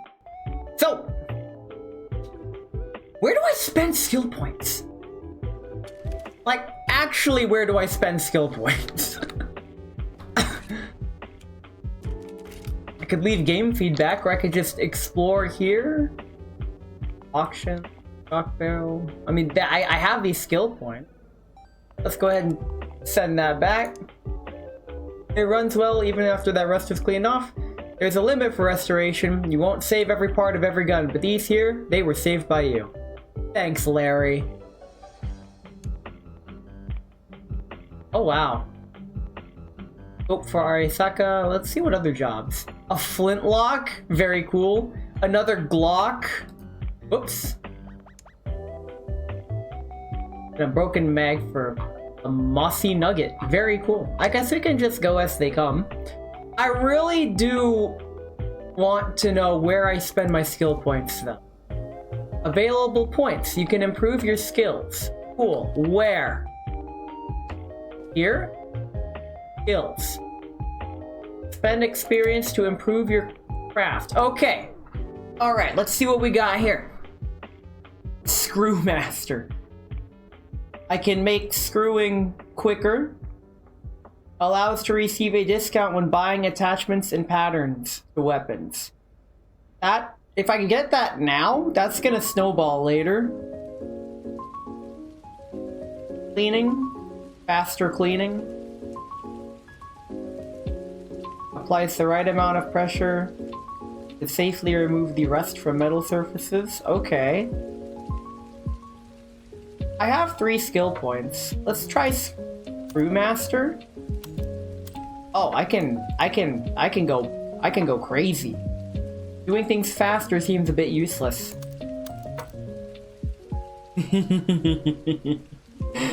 We're in it for the money. That's probably handy tools, overclocking on CNC, makes wood finishing faster. Sandmaster allows oxidation. Okay, you know what? We're in it for the money. Very cool. Awesome. Mastery. I see. The more I work on guns, the more it will give me quality of life features. There we go. Achievements. Yeah. 410 points. Using a M1911 and 300 meter. Oh, jeez. 4 contracts at the same time. Sure, let's accept all the contracts. Why not? Own 10 different guns. You know what? We might as well accept these next 4 contracts. Very cool.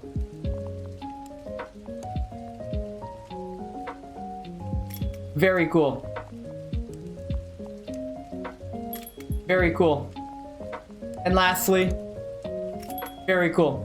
I'm busy. Have 4 contracts at the same time. Got the achievement. I feel so achieved. Now let's actually work. Let us do job. Mossy Nugget, Arisaka, Mikale pistol, or the Glock. Let's start with the Arisaka because it was first on the list. So the Arisaka rifle here, I believe it's a Type 97? Oh, Type 99 in this case. This is the Japanese World War II rifle.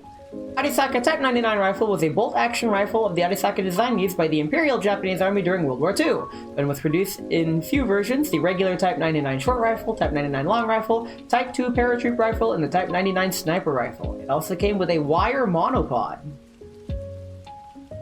Let us do job, let us get work. He's a vegetable. Welcome in, Mayhem. How you doing? It's Sunday. Sunday fun day. We are doing guns. He wants a scope. The scope on the Arisaka, as we'll see, is not mounted perfectly aligned like most scopes. It's mounted to the side. And I think that's pretty neat. How am I doing? I am doing just dandy. Today is a great day. Earlier in stream, I showcased several of my relevant airsoft replicas that we worked on in-game, as well as doing some maintenance work on them in person. If you want to see that, feel free to check the VOD, because I don't want to disassemble them again, because I just put them away. Let's go ahead and disassemble this.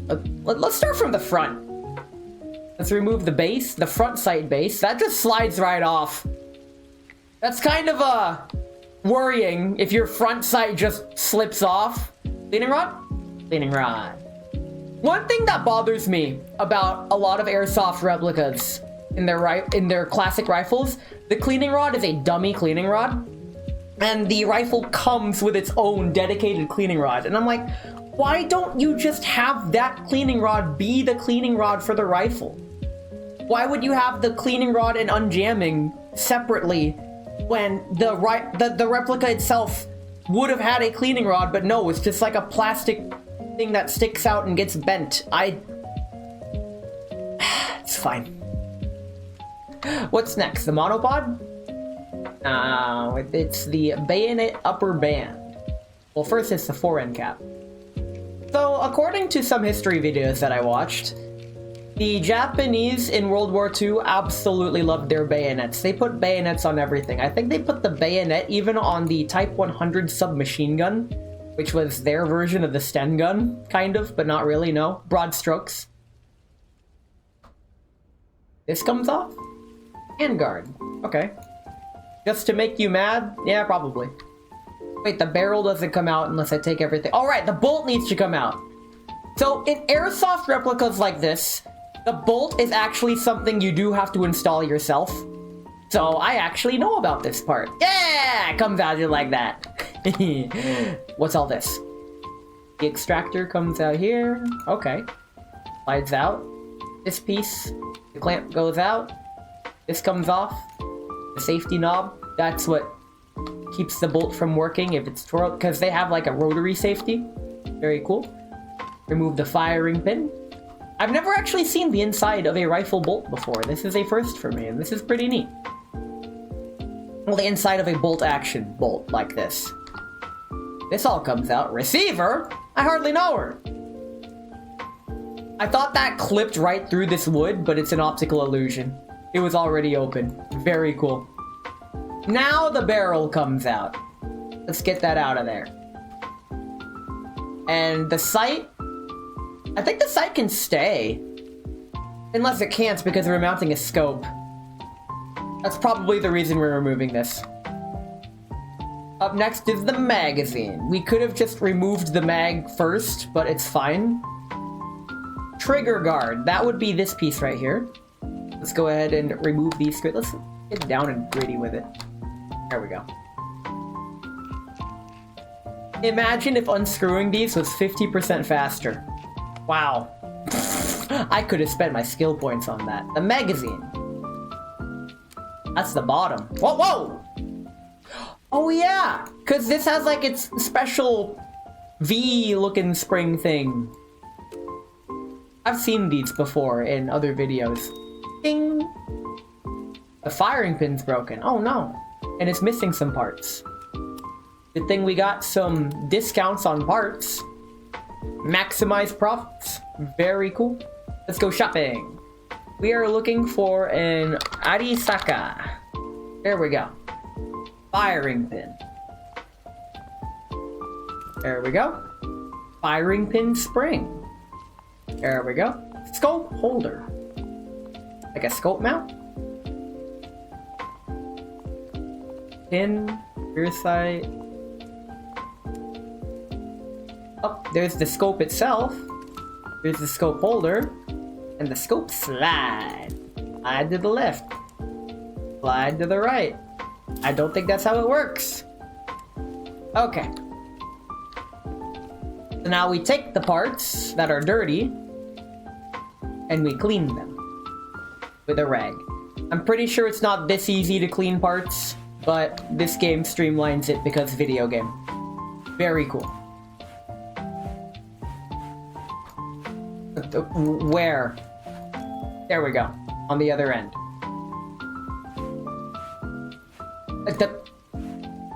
Okay! I clean up here and that cleans down there. That makes perfect sense. Clean the mag. Very cool. Thanks, video game. Video game is good. Just kidding. Video games is violence. Look at how violent I'm getting with this video game. Reminder that all video games cause violence because the news would never lie or be misinformed about what they present. If I'm streaming guns, I might as well be making takes like that. I think that's kind of a low-hanging fruit take to have for comedic purposes with this kind of content. Right, I need to actually grab what I bought and bring it to the table. Very cool. Now I can put them on the table. Scope! I said, scope! And we're gonna put the scope in. Oh, the scope slide to the left. And replace these firing pin. And now we get to clean them.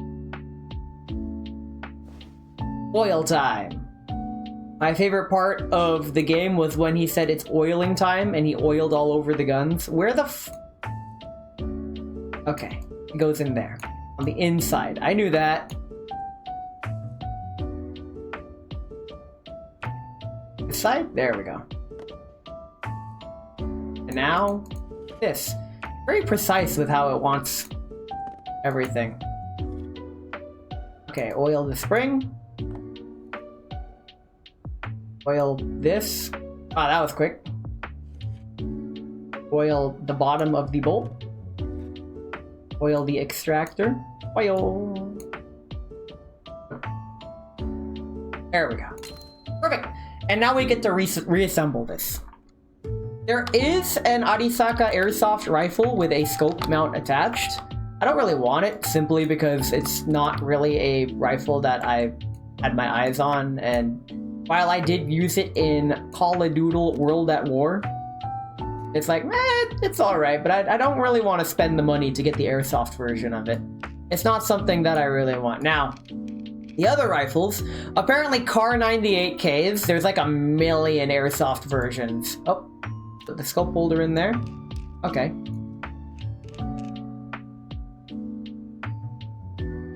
Oh, hey. This is Type 99. Pretty cool. Okay. That's pretty neat. They have the markings on the scope. That's pretty neat. I like that. And the scope goes in there. And very cool. And as we can see, the scope is not aligned parallel with the rest of the rifle. And that'll be a lot clearer later, but it's aligned to the left. And if you're a left-handed shooter, you're too bad. Allegedly, in a lot of Asian countries, left-handedness is not tolerated, which I find to be silly. But sight goes back in. I guess we needed to remove the sight to clean the barrel. Okay, I guess that makes sense. Put that back on here. Put the spring back in to the firing pin. Put the firing pin back in the bolt. Close the bolt with the safety. Does this go on the bolt? Yes, because it's the extractor. Extractor goes on the bolt. Bolt goes back in? No! Because we need to put the entire assembly back in, and then we can put the bolt in. Very cool. Then we could cover it with a handguard, and then put the monopod back on. Screw that in. Damn, you're a left-handed shooter. When it comes to handedness, it's actually kind of funny with me. My dexterity is all over the place. I am either left-handed or right-handed, and you never know till I actually go to try it. What are these? Small cleaning rod. And yep, get the sight in, and we're done. Let's take this out to the range. Just kidding. We're gonna put this in the truck. We're gonna work on another gun, and we'll take that out to the range later, because up next was the flintlock pistol. I got an antique requires special treatment to preserve its historical value. You can't modify, customize, or replace parts on an antique. Instead, focus only on fixing and restoring it. Some work may require milder but more labor-intensive alternatives. Wooden parts will need to be treated with linseed oil and wax to preserve an accurate finish. So I got the Flintlock DLC because I wanted it. They make a Flintlock airsoft pistol like this, and it is stupidly powerful but also stupidly inaccurate because yes. The Michele pistol. Spanish-made flintlock pistol featuring a distinctive Michele... How do you pronounce that? Michele lock mechanism. Used primarily in the 17th and 18th centuries. It was commonly carried by both military personnel and civilians. Known for its durability and ease of use, the Michele pistol was effective in close combat and self-defense scenarios. Email said, I recently acquired a unique Spanish Michele pistol as part of a collection of historic firearms. Unfortunately, this particular piece is in worse condition than the others and requires some significant repairs. It has a fascinating history, and I'd like to restore it to its former glory, ensuring it's in working order while preserving its antique charm. Can you help with the restoration? No, because you have full-width apostrophes in your font. Let's repair this thing. Okay. Working on a flintlock. Cue the Pirates of the Caribbean music. How the hell do you work on this thing? Let's unscrew the sear.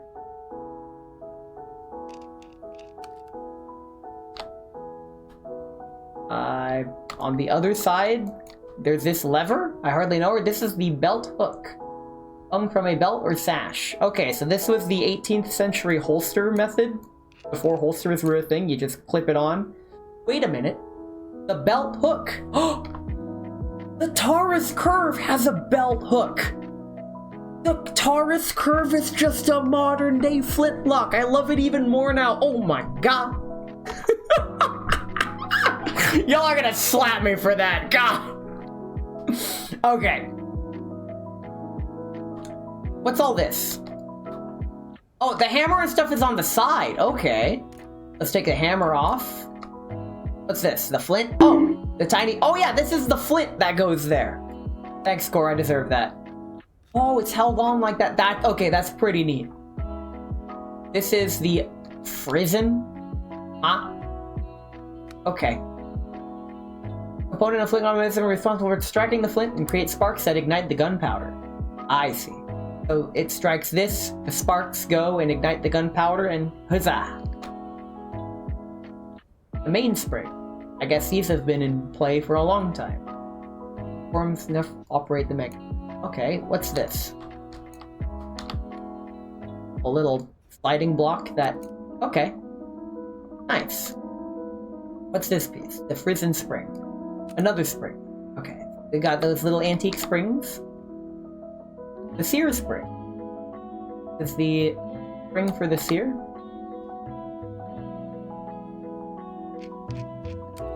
That comes out. The frizzen spring plate. This plate is responsible for keeping the frizzen spring in the correct position and ensuring it applies the proper pressure on the frame. Okay, so this 17th century engineering is very fascinating indeed. The jaw screw. Screw in the flintlock mechanism that secures the flint in the jaws of the cock. The phrasing. Him right there, officer. Thanks. The top jaw. This is the bottom jaw, rather the hammer, yes. So, antiquated hammer, you put the flint in there. That's why they call it a flint lock, because it's locked the flint and then bam. Part. Puts it next to the frizzen. Okay. And the frizzen itself. We don't have to disassemble the actual revolver itself, but we need to clean the... Okay, so let's go ahead and clean some parts. And brush the other part. We gotta be very careful with antiques. Clean. Very cool. Let's clean the hammer. That's a funny looking hammer. That doesn't look very clean, but okay. Clean that top jaw so it doesn't get flinted. And the main spring. Doesn't look like a spring, but it's a spring. Please. There we go. And then we get to go to the grinder over here. Wire brush. And get all the rust off. Turn that on.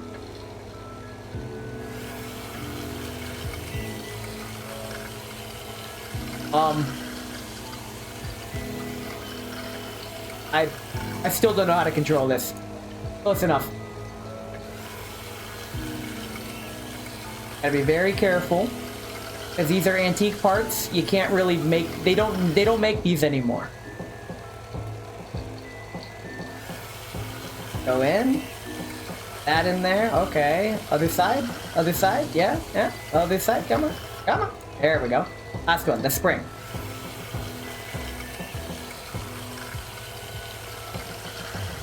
Okay, this one's taking a while. Why is it? Get the other side.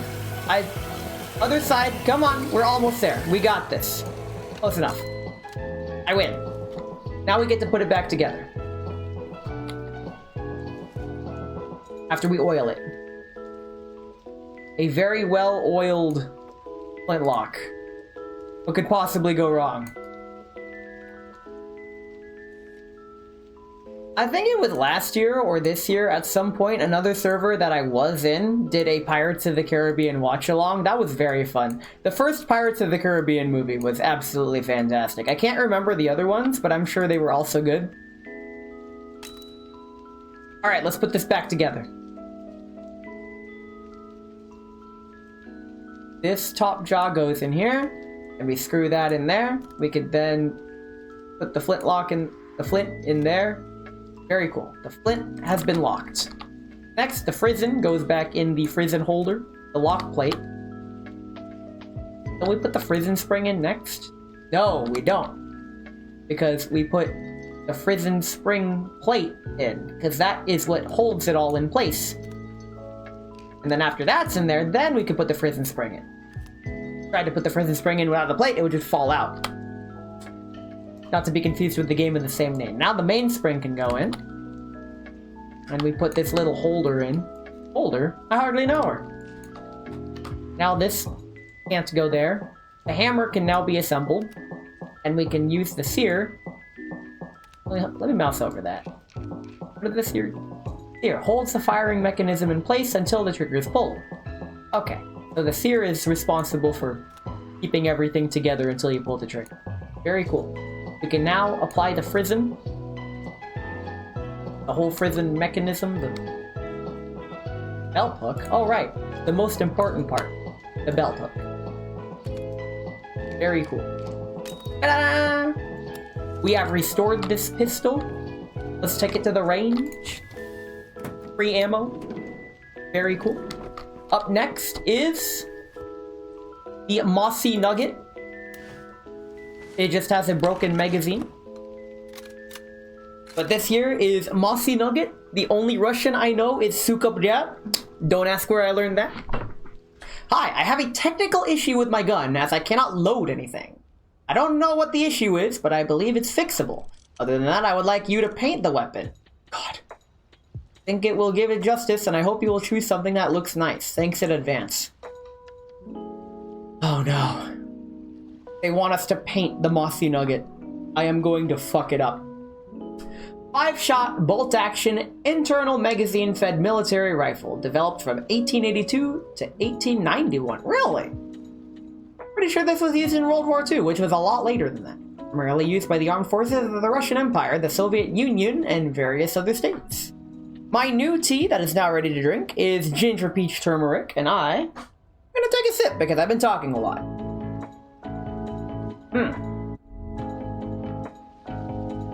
Let's fix this mag. Now, let's take out the cleaning rod. There we go. That's how long a cleaning rod should be, I think. Can we remove the front sight? Yep. Take that out. We can't remove the barrel. We need to remove the handguard bands first. Then the sling mount? No. We take off the sight leaf, because this is adjustable for elevation. Now we could take that off. And then we can remove the bolt. We could have removed the bolt before. Oh, I like that little detail. You have to hold the trigger in to remove the bolt, at least on airsoft replicas. So I'm going to assume that that is also the case in the real versions as well. I don't own one of these in airsoft. It'd be super cool if I did, but alas, they are extremely expensive. We're talking like 300 to 400 bucks expensive. Okay, up next is the trigger guard, which houses the magazine. Remove the follower. I mean, this kind of is the magazine. I mean, I'm pretty sure this doesn't take magazines. You feed the belt, you feed the bullets in one at a time. All these World War II rifles are the same. Airsoft ones can take magazines. There's also, I think, some shell ejecting ones. Oh no! A mag is broken in this bolt action mossy nugget. Truly the moment of all time. Let's buy some parts. Okay. Mosin! Get some magazine. Well, first we need a follower. Mosin follower. Very cool. Follower? I hardly know her. And then everything is Mosin magazine related. There's 4 things here, and there's 4 things on my shopping list. Bing, boom, bam, pow. Easy game. Don't even have to read. Let's fix this thing.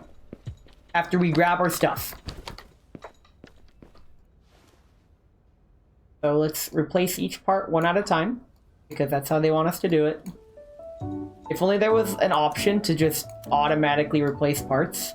But I guess this is me taking each part out of the box and putting them on the operating table, so I can operate.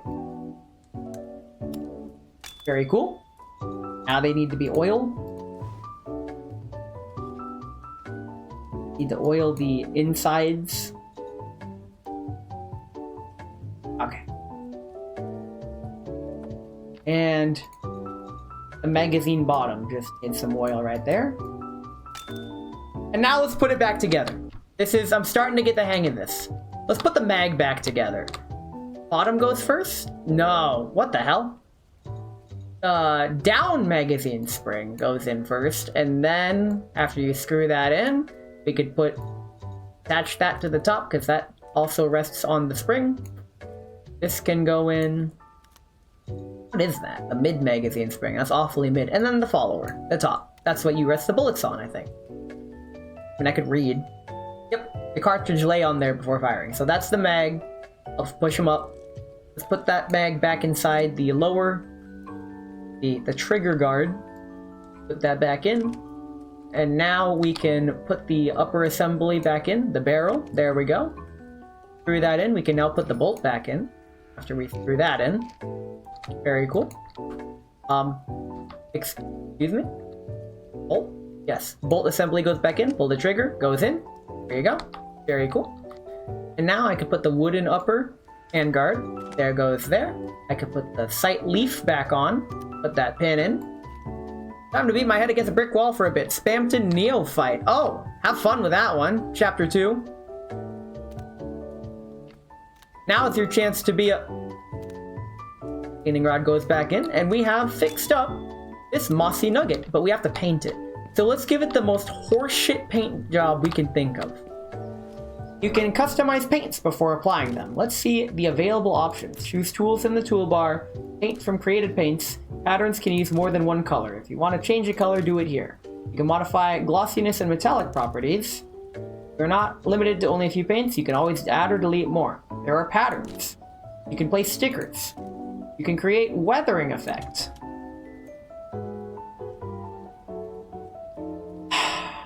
This fucked me up, fam.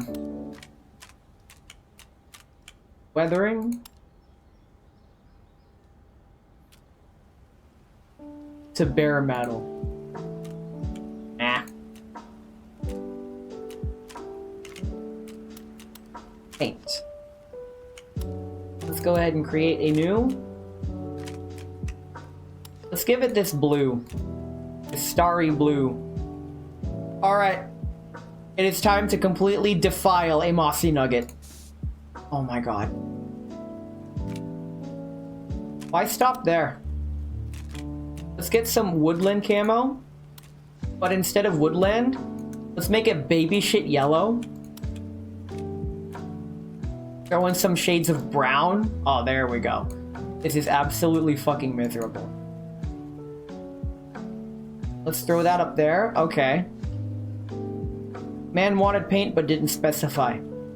This is what he fucking deserves. Let's get this zebra stripe. Actually, no, let's get this, like, leopard stripe. And put that... And put it on the... Oh. Yeah, I can rotate. Which means I can Oh, I can't do the Meg, but I could paint the bolt assembly. Oh god, that looks so bad. This looks so sad. What am I doing to this? This is like letting... It's like when your baby brother wants to turn. Oh shit. Ew. Disgusting. We are purposely ruining this. Oh my god. This is why I'm not a gunsmith. This is thoroughly miserable. I just clicked that twice. We don't need twice. We paint that. Painting complete. We're not done.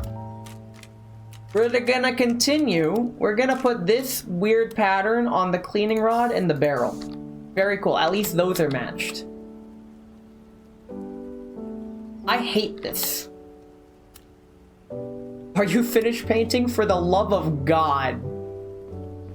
I actually hate this. Why have I done this? Okay.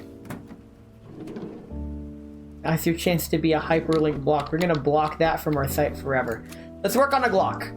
Bargain Glock. Very cool. Hey, look! It's the greatest handgun ever made. This is the Colt Single Action Army. Another Glock 17. Let's see. Purchase a water-damaged pistol. You can see for yourself, it's very poor shape. It'd be repaired and restored. They didn't water damage it enough. You need more water damage than this for it to become an SAA. Let's do it. Okay, take the mag out. Remove the upper. I said remove the upper. We can remove the innards now by removing these pins.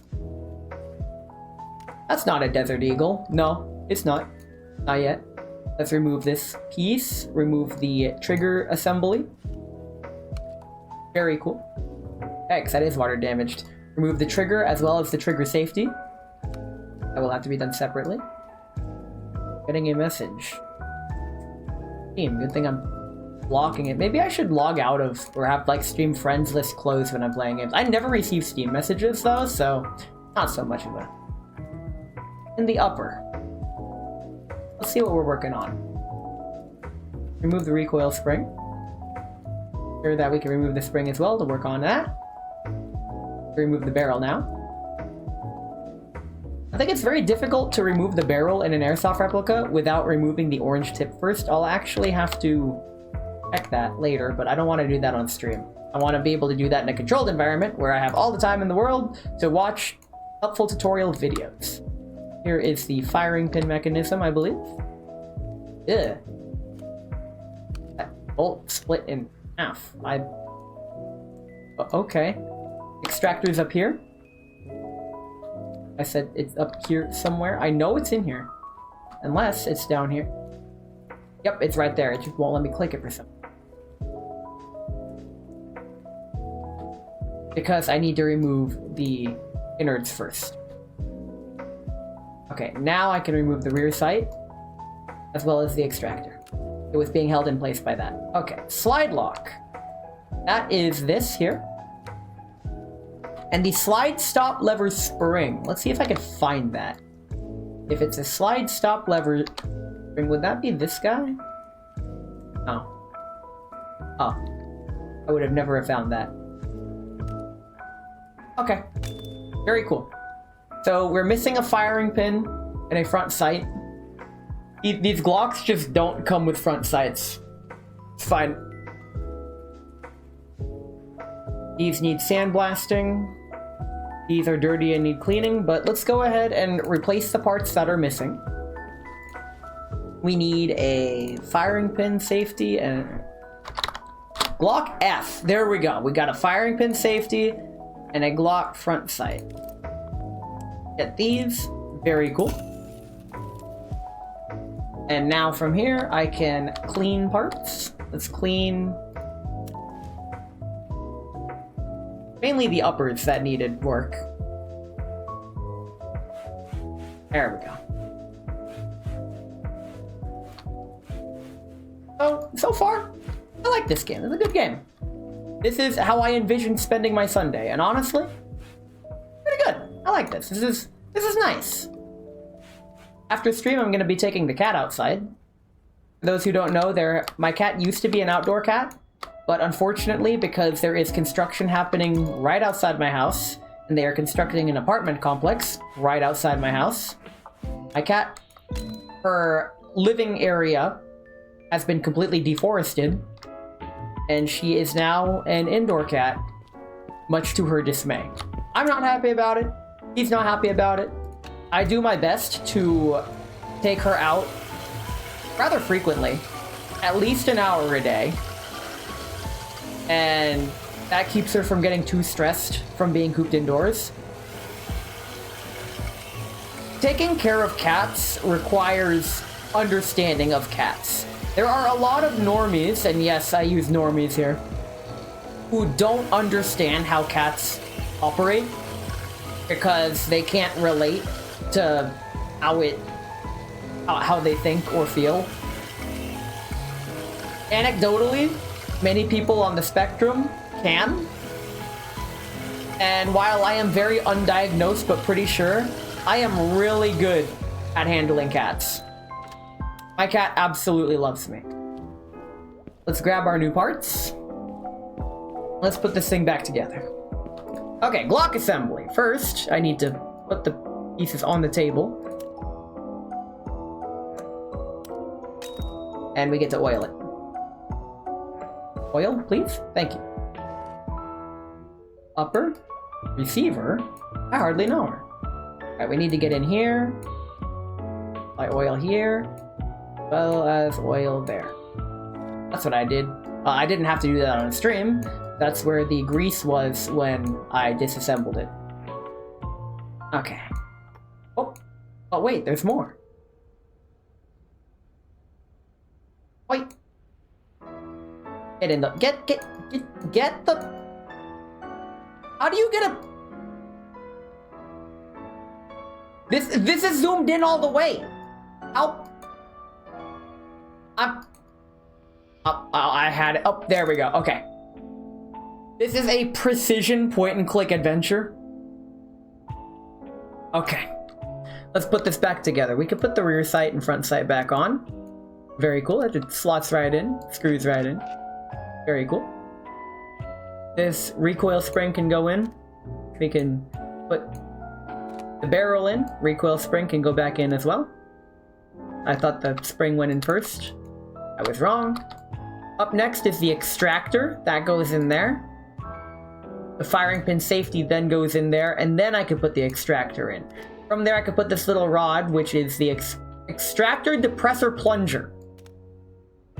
That's a lot of Ers. I hardly know her, ×3. Got him. Can I cover the upper now? No, I can't, because I am missing the freaking firing pin. Yeah, let's just put this together without its firing pin. What could possibly go wrong? We got a clamshell spring hold for some reason. Don't know how that's held together, but hey, we're good. Upper has been assembled. Let's put the lower together. That involves the trigger safety. Then goes in here. Attach the trigger to the trigger assembly here. Pretty sure the spring has to be attached. What was that spring? Let me hover over that. It won't let me. But the spring goes to the trigger housing. I believe that goes to the trigger. You could put that trigger mechanism back in, and we can put the trigger back in. Very cool. Held in place by a pin.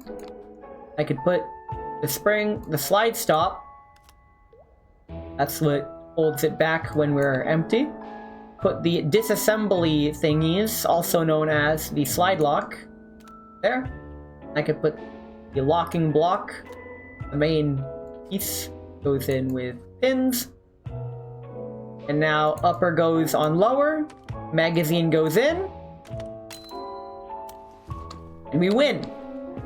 Put this in the car. That is all 4 guns. Let's go to the range. Okay.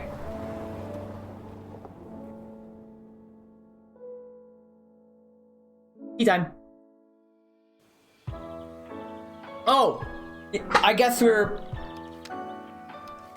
starting with the Arisaka rifle. Okay. Since this is a long rifle, Let's go to 300 meters, all the way out. Holy crap, that's a far shot. Wow. I wonder.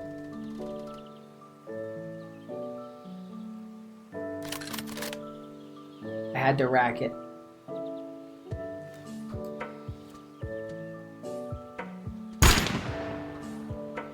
Okay, we were off by a little bit. If I go here... Oh, right. Every click. Okay, so it likes to shoot to the side. Rack it. Maybe here? It might be the wind. Playing your favorite game. Hello, that crazy person. Welcome in. I'm learning about guns. I don't know much about guns, but if there's any misinformation to be had in this game, then I'm experiencing it. Welcome in. Hope you enjoy your stay. I don't normally stream on Sundays. Okay, well, I had successfully failed to hit a bullseye in one clip. That's fine. Let's grab the Glock, which is our second gun. Let's go ahead and toggle those. Let's get our 20-meter targets, and let's see what I could do here. Bullseye first try. Easy game. What am I even doing? Okay. Our third gun is the hideously painted Mossy Nugget. What can I say except you're welcome? This is what the customer wanted, and as we know, the customer is always right in matters of taste. God, this is hideous. I hate this. Alright, I need to... Bullseye first try, again. Why am I even here? What is that abomination? It's what the customer wanted. And last, but certainly not least, is flintlock. There's no aiming a flintlock. So we're gonna go ahead and toggle the 20-meter targets. And we're just gonna hip fire this thing.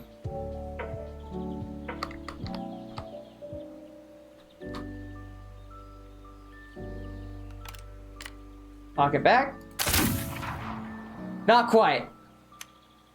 Let's reload it. It's a single shot. So you pour the powder in. You pour the powder in there, then you stuff a ball in there. You take that rod. Thunk. Very cool. Pour some powder in there. And we try it again. One more time. Miss entirely and nail the neighbor's dog because it's smoothbore. I love it. This is just as the founding fathers intended. There's no getting around that. As a collector, looking at that pains me. Trust me, if you rewind the stream or watch the VOD, it pained me to make it. I did it on purpose just to spite the customer, and they're gonna... I hope they hate it. If I get a positive email saying, oh, it looks great, then I don't know what I'm gonna do. Alright, let's aim a little higher. That's as close to the bullseye as we're gonna get. We're good. I'm taking that as a win. Let's head back. Very cool. So to reiterate, I'm only just now learning about guns. Or rather, I spent the past month acquiring the gun autism TM. I've been learning some information. This game went on sale. I wanted to try it. I'm like, okay, neat. I can never own a real firearm despite being an American. This is primarily due to personal safety and mental health reasons. But let's go ahead and ship this back in. It's probably loaded, but it's okay. I think I left the safety on. Maybe, don't worry about it. Yay! Up next, let's go ahead and take the flintlock, the Michelet pistol. Probably mispronouncing that. I loaded it. It's ready to fire. But what could possibly go wrong? What's weird is when selling guns yourself, any paint makes it more likely to get money. Ah. Oh, you mean in-game. In real life, I'd imagine a painted gun would absolutely butcher its value. But in this game, I would imagine, yeah, paint, I'm just gonna tout myself as someone who knows what they're doing, even though I don't. Glock was loaded, but it has a trigger safety. It's fine. One in the chamber. It's fine. Very cool. Bargain Glock. And last but certainly least, is my painted mossy nugget. I hate this. I absolutely hate this, and I never want to see it again. Get out of here. In real life, no, you would never get a buyer for a painted gun. Unless that paint is very specific. Get it out of my sights. It's fine. We're good. We're good. It's fine. So now we get to ship these out. Very cool. Gunsmith Services. Send it back. There goes the Arisaka. There goes this, and there goes that. Very cool. Let's check our email. Your own gun. Oh. Who's Alisteria? I don't know. It's weird that a gunsmith doesn't have his own weapons. Don't worry about it. Do you have access to auctions? If not, check it from PC on Bid Auctions tab. Definitely not eBay. There should be some auctions with decent weapons for you. You can buy specific weapons and test them in a workshop or shooting range. You can drive there without any orders, just with your private guns. Remember that orders are actually more important than just simple fun with one of the weapons. You need to eat something or buy more weapons, right? No? See you soon, Alice. That's an M4, probably. I don't know exactly what M4 that is, but based on my limited understanding of weapons, is that an M4 CQBR, maybe? Maybe? Imagine a Rhodey FAL with the paint intact would cost a fortune. I don't know about weapon histories that much. The bidding is how you get requests for fully custom guns you make yourself. M for what? I don't know, but Larry needs my assistance. It's me, your grandpa again. I got another weapon as promised. You'll need to work with sandblasting cabinet and bluing station. There are abrasive particles in one and toxic chemicals in the other, so take care with protective equipment. This time, it's an AKM that needs work. Check this rifle and let me know when you finish fixing it up. There are instructions included just as they were with the Colt. Oh, you mean the Colt Single Action Army? Also known as the Glock, with water damage? Very cool. Thanks, Larry. Let's accept that. But wait, we have more mail. Shooting at its finest. How's your new workplace? You're not even answering calls from your best friends. I believe there's a lot of work. Listen, your grandpa came back to the shooting range. Would you come too? I've been there 3 times. I'll clean it a little. I'm setting an address as I'm writing this email. You should get it as soon as the mail comes to you. You can check it in the car. Shooting range is on a private field, so feel free to shoot as much as you want, but don't destroy anything. You can check your accuracy there or shoot some discs. You have a private gun, right? Right?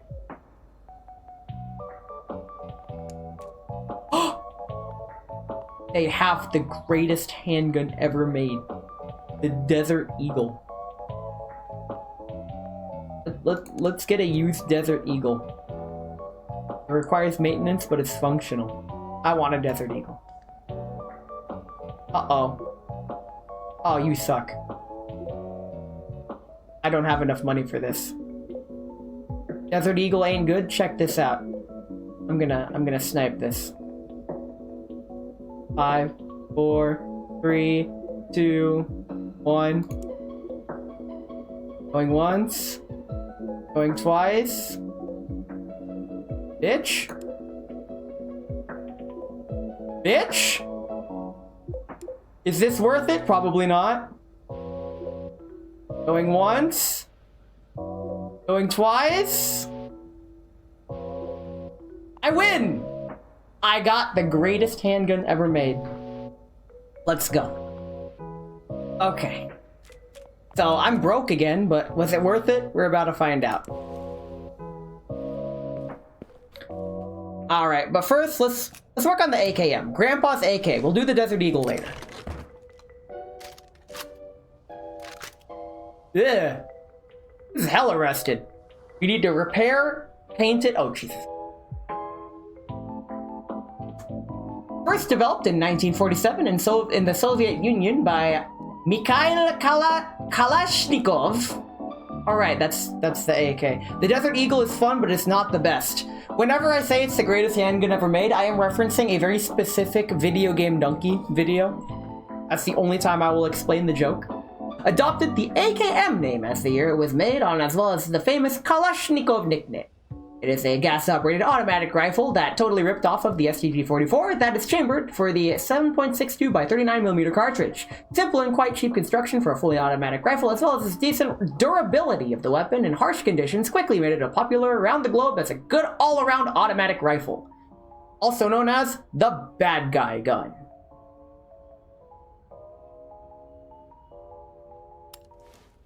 Let's work on it. I don't know why, like, this is the gun mainly used in bad guys by media, but let's remove the mag. I've never worked on an AK before, or an AK, as I could call it. Now, I'm not the biggest fan of the AK platform. This is largely due to my unfamiliarity with it, but also aesthetically, I'm like, yeah, it exists, but what the heck is that?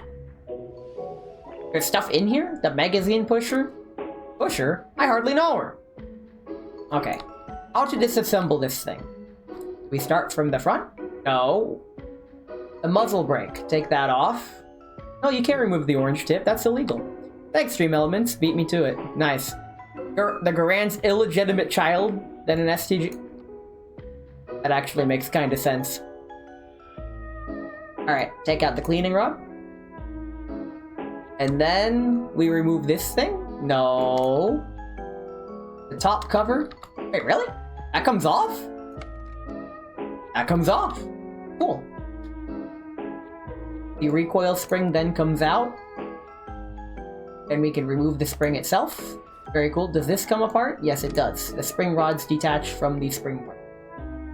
Okay. Up next is the bolt carrier. I hardly know her. Wait, that... Alright, this is that. Let's go ahead and remove gas piston. Okay, oh right! Because the gas comes back up, and that's what does the... I don't want to call it repeating action, because I don't know my terminology, but that's what helps it cycle. It uses gas. The bolt. The gas is basically from the ejection of the bullet that was ignited from the gunpowder, based on my limited understanding. There's the firing pin. Firing pin held in with another pin. Pinned it. Do I need to remove this? No. You want me to remove the sight? Okay, let's remove the rear sight. Hey look, the rear sight's gone. As well as the roller... Right, AK sights have like a special roller sight mechanism thing for windage, or elevation, not windage. That... this gets raised. Pretty neat. Back sight clamp goes there. Wait, I can remove the wooden piece here. It comes out like that? Okay. Wait, there's more? There's more. Holy crap. There's more inside. I will never be a real gunsmith. It's fine, I don't need to. Now this wooden part can be removed. The rust makes the wooden parts look that front sight can be removed by removing these pins.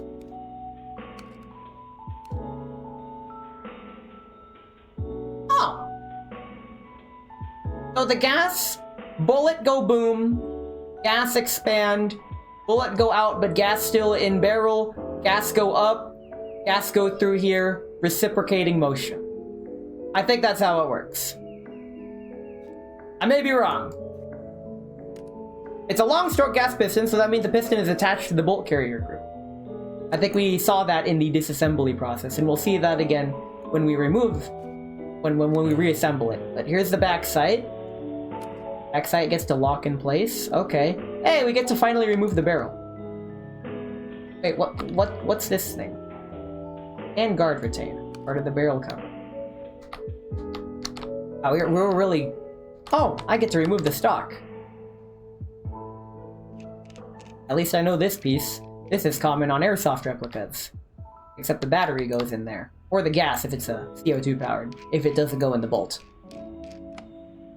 Okay. Sling. We remove the sling. Right, because we're going to be working on the wood. We remove everything pretty much. That comes off. Very cool. What? Fire selector. That's this thing. I think that's this thing. Is it this thing? Yes, it is. That's the lever. However, it's attached to the internals, which then need to be removed. I can just remove the handle. Handle's held in with a bolt. Handle's held in with a bolt. Can we... What's this? A hammer lever? We pull this pin out, and... hammer come out. With that, I can then take out mag catch. It's getting a lot more complicated than earlier. Does this come out? Yeah, hammer come out. After we hammer, I hardly know her. And now the trigger assembly can come out. And in the trigger assembly, hook that holds it together, I think. Part of the trigger. Here's the finger part of the trigger, but what the heck is this thing? And from there, we can now remove the fire selector. Oh, we're just taking this whole thing apart, jeez. We're not even close to being done, holy crap. Right, the front sight needs disassembly. Here is the handle part. Handle part? What do you mean handle part? Huh? Motherfucker! It's part of the handle. That little guy was hiding there this whole time. Cleaning kit? That would be this cleaning rod. Where's the cleaning kit? Huh? Is that in the stock? Motherfucker. Okay, stock butt plate part. Isn't that this? Are you serious? Okay. Top barrel cover. I think that's this here. Yeah. And then the back side as well. That comes out. Top barrel cover back. This. Okay. And last but not least is the extractor. Shit. Would it be here? Oh, that's the back sight. It would be somewhere that would go around here. Okay, would it? It would be in the bolt.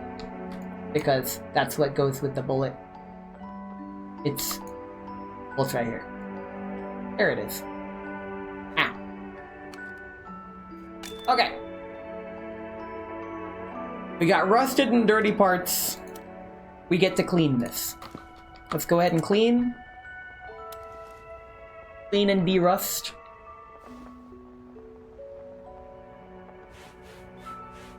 And after we clean and de-rust these parts, we're gonna take another baseless break. I need more food. Actually, I ate my food and I'm hungry again. Intensive games like this, I feel, make me hungry. Okay. Please? How are you not clean? Where did I miss? Okay. Magazine pusher? I hardly know her. And lastly, the spring. Very visual. Very cool. I remember reading somewhere that the reason why AK mags are curved like that is because the bullets, when you put them in, have a natural tendency to go in that direction just because of the geometry of the casings. This grinder has a wire brush mounted. It's used to remove rust. Okay. Careful, manual pressure can be applied to remove just the rust without scraping patina from an antique or altering a precision part. Pressing control will reveal areas that are still covered in rust. Oh, nice! Working on the wire brush, you can push parts with space, move and turn the part with WASD. Okay. But I don't need that right now. I need Sandblast, which is right next to it. Okay, how do I use this thing? Let's turn on the power, turn on the light, and the dust collector. Here we go. So now, Sandblast. Oh, this is a blast. Very cool.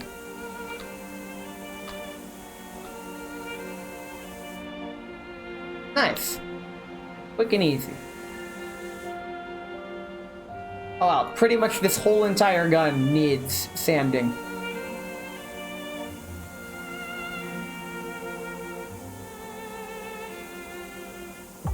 Oh dear. I've never used a sandblaster before. My line of work and what I do is generally not this hands-on. Surprisingly enough, I'm not a very hands-on kind of guy. Tinkering with basic maintenance on my motorcycle, as well as my airsoft replicas, is me introducing myself to hands-on stuff.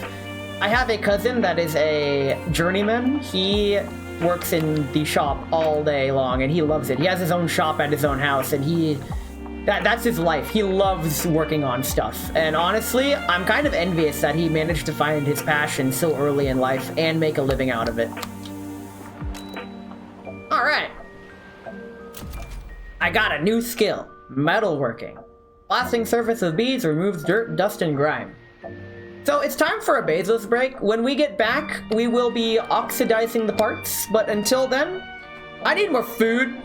So take this opportunity, get up, stretch, get your own food, do whatever. Do literally anything you want, except watch the ads. Don't do it. It's a trap. Trust me. Don't do it. They're gonna start. Don't do it. I'm telling you.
We're back. Let's do some oxidizing of these parts. Left with comfy BGM. Yeah, I picked a Blue Archive lo-fi mix. Hopefully it is too... I like it. I thought it was fitting. Request gas delivery. For $5, sure.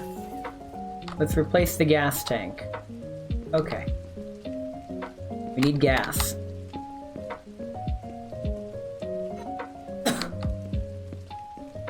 Yesterday, actually, Rude Jack Art on YouTube.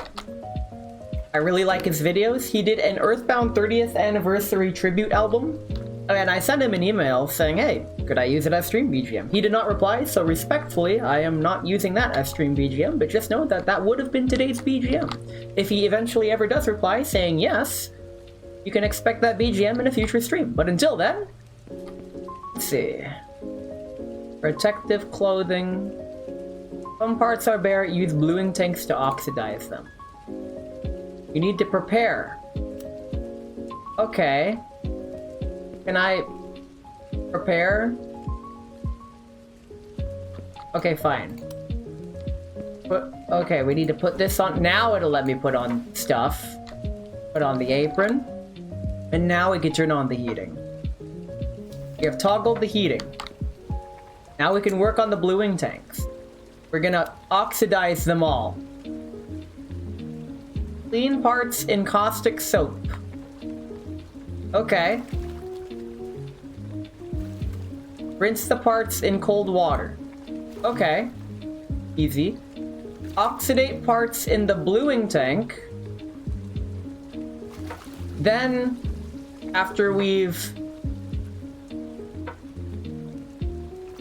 done that, we then cold water rinse. And then we rinse in hot water. Oxidation finished, take out the blued parts. Very cool. Leave the table. Controlled oxidation is good protection from rust. I really like that they give context for what we're doing here. Because, quite honestly, I don't know what I'm doing. Oh, and it took off everything for me. Okay. Maintenance part need to be treated with oil to work properly. Where's the oil? Oh, we can oil them as we maintain things. Very cool. So let's go ahead and oil everything. Oh, that works. Oh wow, the bolt needs a lot of oil because it's going to be moving a lot. Very cool. Oh god, now we get to put everything back together. Okay. Let's start with the easy bit, the magazine. I have actually disassembled and reassembled one of my G36 high-cap magazines and found that one that I bought from eBay, turns out one of the gears inside was broken. Joke's on me, I guess. Magazine catch can go inside. Oh, that doesn't actually go in the magazine. That goes inside the gun. Very cool. Now this, quite honestly, is a mess. Let's assemble the stock because the stock is relatively simple. We'll save the best for last. You can put the sling mount in. Very cool.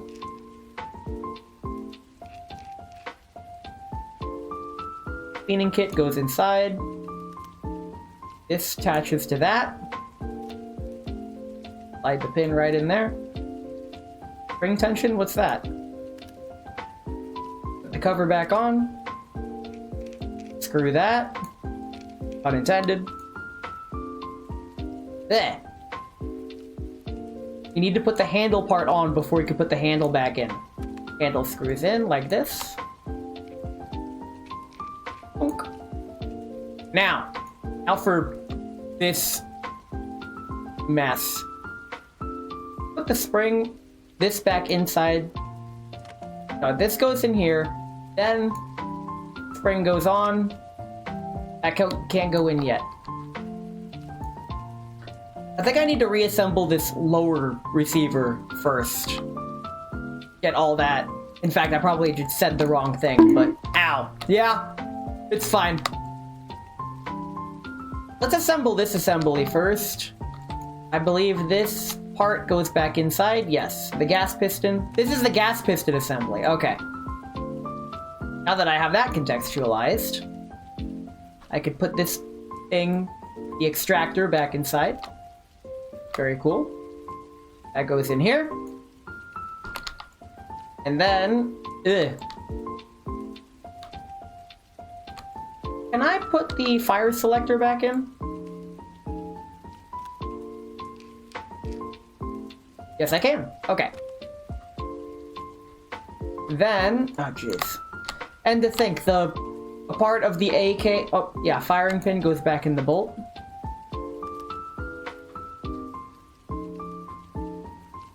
Oh, the bolt's way up here. And I can put the bolt back inside bolt carrier. Bolt carrier we can't put in yet, but at least that's for the most part assembled. What's this? Back sight? Yeah, we can reassemble the sight. Do the rear sight. Right, the rear sight assembly goes in, and then the rest of it goes up. But in order for that to happen, the barrel needs to be attached.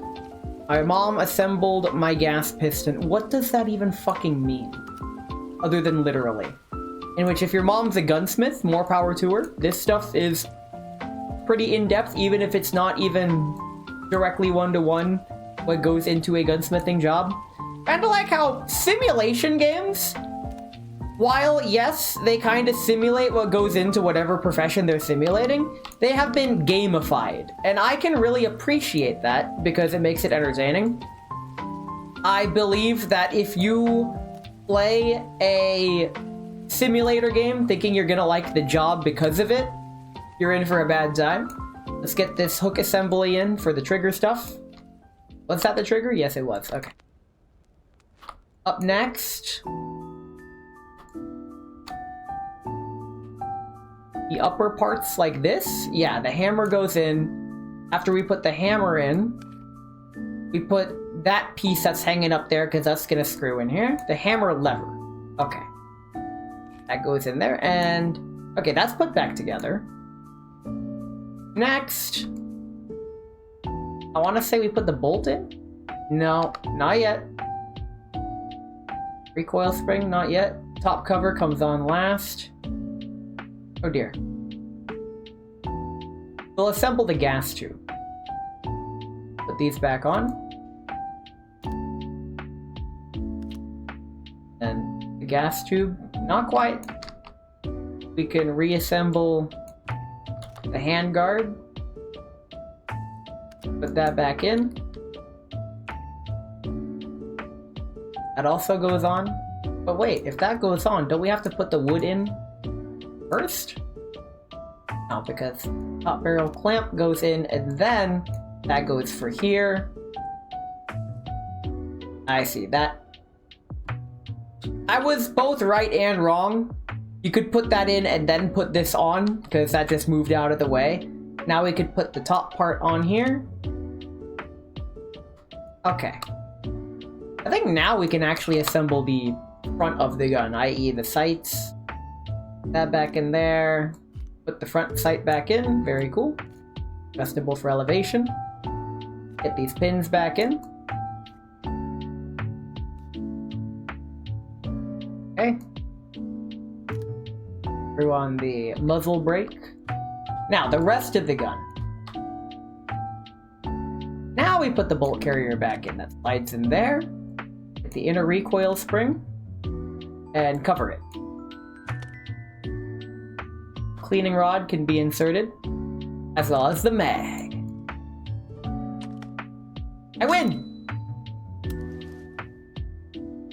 Take the paint and make your gun beautiful. You know what this means. Okay. Very cool. Now, let's create some new paint. Arctic camo? What does that look like? Oh god. That just looks bad. Which is what I'm going for. Let's create a new pattern. Let's get this blue and red dealio. What does that look like? On the mag? Oh my god, it's a Nerf magazine. Let's go. What other things can we do? Let's get this zebra stripe. Let's get a zebra stripe wood. Awesome. Not awesome. This is heresy, actually. I want a new flat color. Just a regular colored. I want the grip to be like dog shit brown. There we go. That is perfectly miserable. It's Nerf or nothing. Beautiful. What kind of camo pattern? Okay, let's get a nice... one of these. Purple. What other colors? Could we... What colors really clash?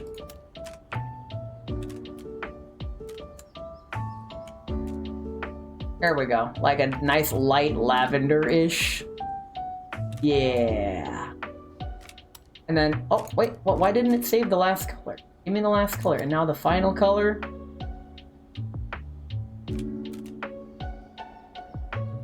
Baby blue. A baby. And we're gonna...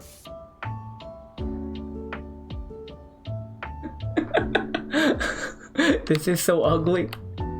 Man wanted it painted. The customer is always right in matters of taste.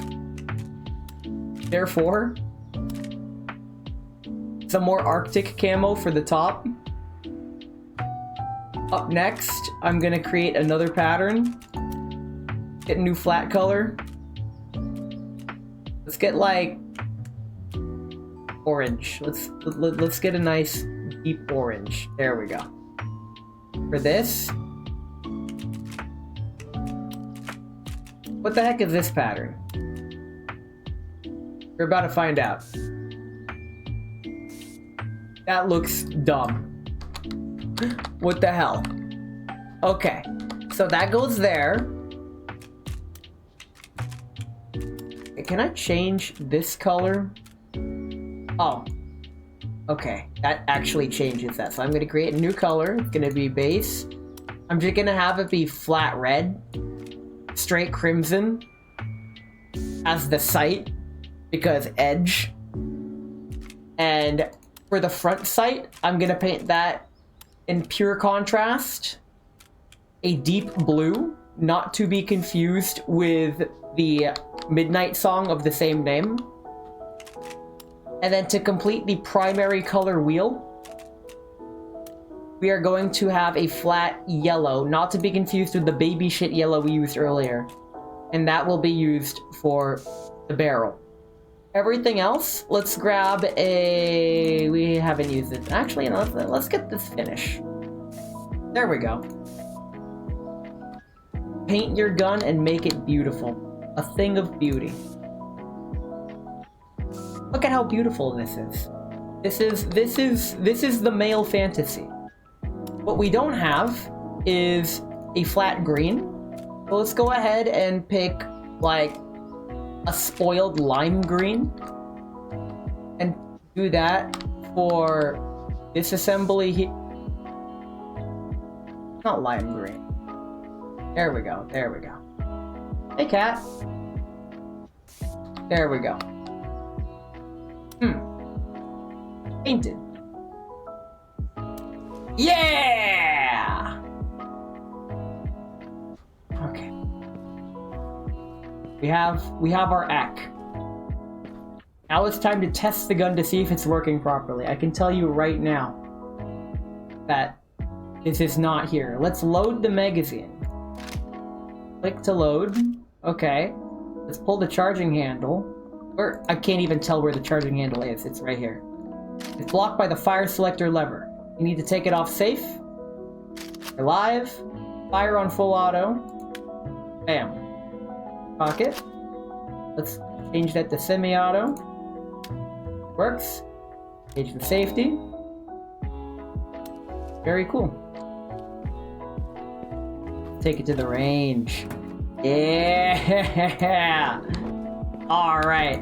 Time to take this bad boy out to the range. Our poo color and baby poo color, when did Ness become you? I mean, we have been hanging out with each other quite frequently, if not online, then in person. So, yeah, look at this gun. This gun is amazing. Give it a lick. Ooh, it tastes just like raisins. Okay, let's go out to 50 meters. Okay, full auto. Oh, see? Red rear sight, blue front sight. That is a perfect sight picture. Mag dump.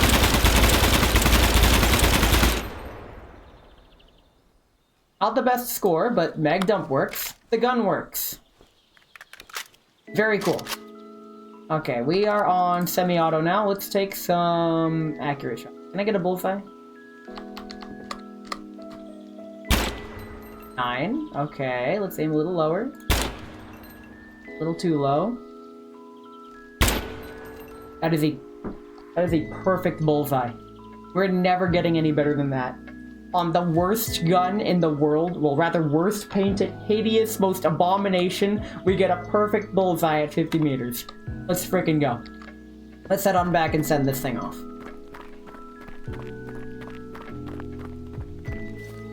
Okay. Now. This gun looks like it's been in a Splatoon match. I mean, hey, Splatoon's not real guns, so it's fine.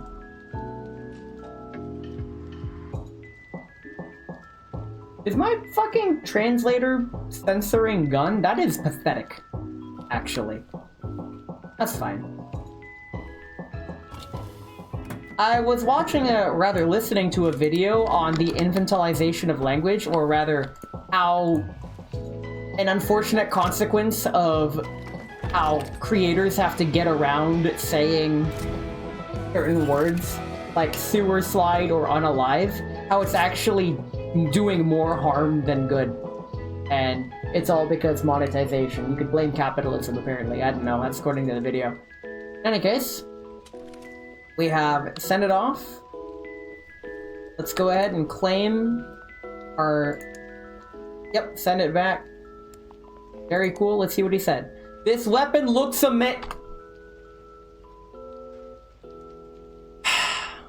This weapon looks amazing. I'm so grateful you're doing it, and I sent my weapons to someone who is passionate about them as much as me. Good luck, and hopefully soon I will have something more to show you. We're gonna take a break from customer work, and we're gonna work on my Desert Eagle that I bought. This is mine. Very cool. The Desert Eagle. The Mark 19 Desert Eagle is a gas-operated semi-automatic pistol with a 7-round capacity in .50 AE, 8-round capacity in .44 Magnum. Since the earlier models, the Desert Eagle became famous and iconic guns. It has been portrayed in many movies and computer games. This is your new weapon. Unfortunately, it's broken, so you have to fix it, or you can put it in the safe. Very cool. So, really quick, we're going to transition here, because as you can see, I have a friend. My cat has decided to say, hey, please. Look at this cat. We get cat cam. She has decided to grace us with her backside. Okay, you can sit on me. You can sit on me when I'm wearing this. It's fine. Cat cam. Cat cam. This is what you all wanted. The cat cam. We're taking a break from gunsmithing. Cat cam. She really wants me to take her outside or to just be let outside, which is why she's like sitting in front of me. She wants my attention. There you go. Okay. There you go, see? Perfect. Perfect. Very cat, very cam. This is the kind of chill, comfy, whatnot that I was going for today. And we now have cat cam to complete it. Very cool. Look at this cat. I love this cat. I like to joke that I paid the price of the house for the cat and the house came with it. story of my cat is a funny one. This was technically the neighbor's cat, but the neighbors are no longer my neighbors because the house that they did live in is no longer there. It is not even a pile of rubble. It just doesn't exist anymore. They sold their property to a construction company to build a apartment complex. And honestly, fuck them. But they owned this cat. The problem was they were super allergic to cats, which begs the question, why would you get a cat if you can't own a cat? I don't know. They would never let the cat inside. She would basically be fended for herself outside. They left food and water out for her, but they did not care about her at all. I arrived, and it turns out the people who lived in this house before me, my sister and my brother-in-law, they would take the cat in occasionally. They wouldn't keep her, but she is already familiar with this house and being let inside and being taken care of, which made it very easy for me. One day, I was coming home from the racetrack. This was back when I was racing in the racing league. I heard meowing near the back door, and turns out there she was, and she had an injured paw. I took her in. I took good care of her, and she's basically been my cat companion ever since. She is resting on my right arm. I cannot lift my right arm because her paw is on it. Check this out. Look at this cat. She loves me. She is purring. She is comfy. We get the cat cam intermission. This is nice. My cat is 11.5 pounds. She is a very experienced huntress. Since I've known her, or rather since I started tracking, so the true number is unknown because sometimes I didn't count a animal she brought me that she ate. She has brought me a total of 139 small animals in the course of 5 years. Small animals including mostly rabbits and mice, but also a total of, I think, 2 birds. He can catch birds, which is very impressive. That is where the record stands today, because I cannot let her out unsupervised anymore. She can't really catch wild animals when she's on a leash. That's just how it is. If she does manage to catch one, I will be very impressed. The leash only extends to 30 feet, so it's gonna be pretty hard-pressed to do that. In any case, she's nice. She sometimes sleeps with me at the foot of my bed, but lately she both does and doesn't. She especially does during winter time, but this winter may be different. Shadow used to bring birds to the foot of my bed when you still lived with your mom. I never let her bring a wild animal into the house. The first few times she tried to bring it inside, and I would quickly keep her from doing so. Aw, Kitty loves to scratch. I can scratch her belly. She's fine with belly scratches. Oh, this is nice.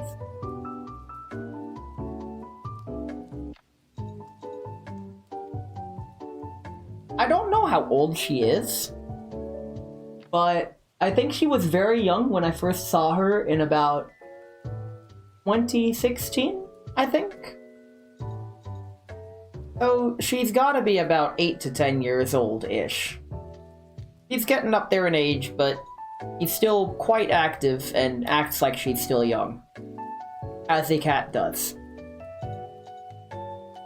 So yes, we get the Gunsmith Simulator cat cam interruption, or rather intermission. I also just noticed that I've been streaming for a lot longer than I normally do. I don't want to commit to anything, but I do plan on doing more streams on Sundays, maybe once or twice a month. I mean, there's only 4 Sundays in a month usually. Sundays are my free days. So if I want to stream on a Sunday, that means, yeah, I'm just gonna hunker down. This is how I choose to spend today's free time. And honestly, I'm having a great time. My normal streaming schedule is after work, an hour to up to 2 hours of streaming, depending on the content. and that's been working for me so far. But longer streams on Sundays with different kinds of content like this, yeah, I'm experimenting. I'm trying new things. Offkai is this month, so you guys may have seen my stream schedule posted in the Discord that I'm not streaming much this month because I have a lot going on this month. I've got Offkai, there's a lot happening at work, there's things happening around me. New things, yes, this is one of the new things. I've never tried Gunsmith Simulator before, I'm trying it now. There are a few games that I have not yet announced that I intend on playing. And I will not announce them until I schedule them. That's how I roll. Psychologically speaking, when it comes to keeping yourself motivated, one thing that really helps is to not tell people what you're going to be doing, and instead just focus on preparing it and then present it.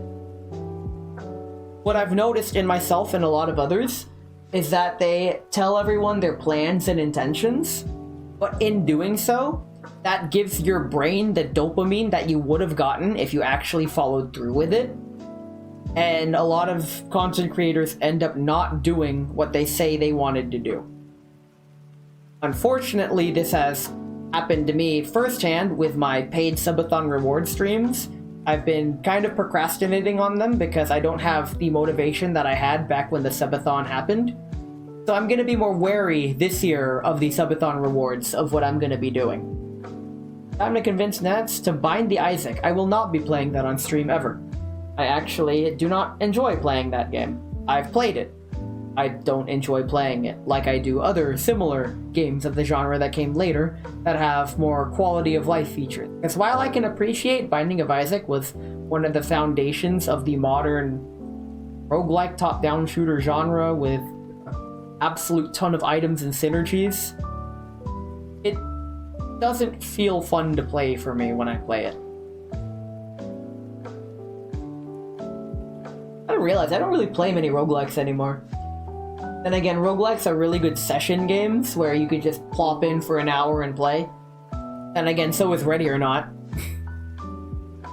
Although Ready or Not's not a roguelike.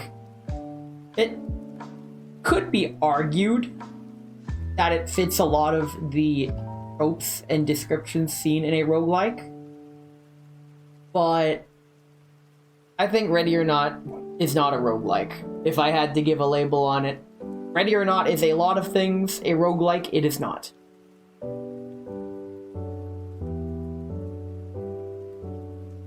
I don't know about you, but I'm feeling really comfortable with the cat cam here.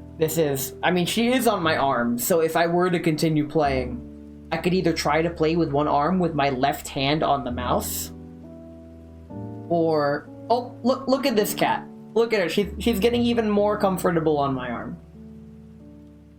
This is great. Of all the cats that I've ever encountered, she's actually the first one that actively and voluntarily sits and lays on me, which I absolutely love. I love it when a cat will sit and lay on you. It shows that the cat wants to do that and is comfortable with you doing that. My other cats they weren't sitters like this. They were more brush up against you annoyers, which I also liked. Yeah. Now I have to hold my hand up like this. If I lower my hand... There you go. Oh, reposition. Oh, I almost got away. I almost freed my hand, but she's like, you thought? No, I'm stuck. I am stuck like this. She has got a firm grasp on my right arm, as you can see. I'm stuck. This is it.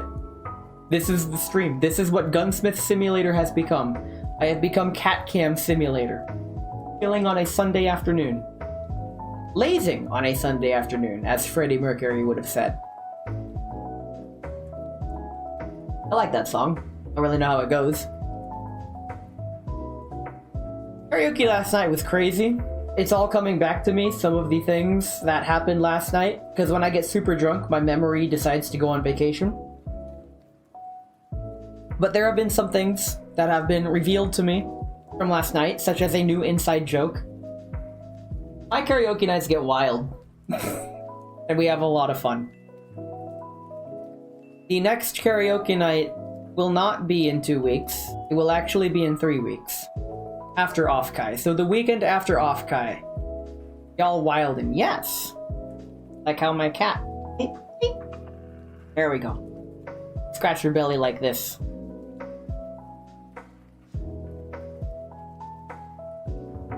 I guess one consequence of me being unable to let her outside on her own anymore is that she doesn't really have much to do inside the house other than play with one of her toys, which she doesn't really do anymore. Or come and bother me. And when she comes bother me when I'm on stream, y'all get cat cam. The downside is, if she is sitting on me and then I begin stream, he's like, screw this, I don't want to be around you when you're being all loud and annoying, I'm gonna leave. So she likes to leave during stream, but if she comes to me during stream, like she has now, then yes, we all get cat cam. So cat cam, I'll show it when I can.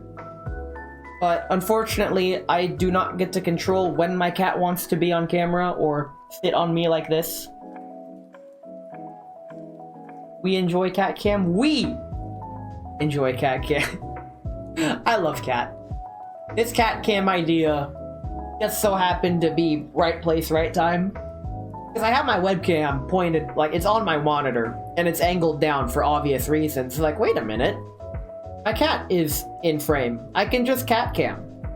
Cat cam is good. People like cat cam. This is what the people want. You came here for Gunsmith Simulator? We've been doing that for 3 hours. Enjoy cat cam. Very cool. Cat, can I have my arm back, please? If I scratch the underside of your chin. Oh yes.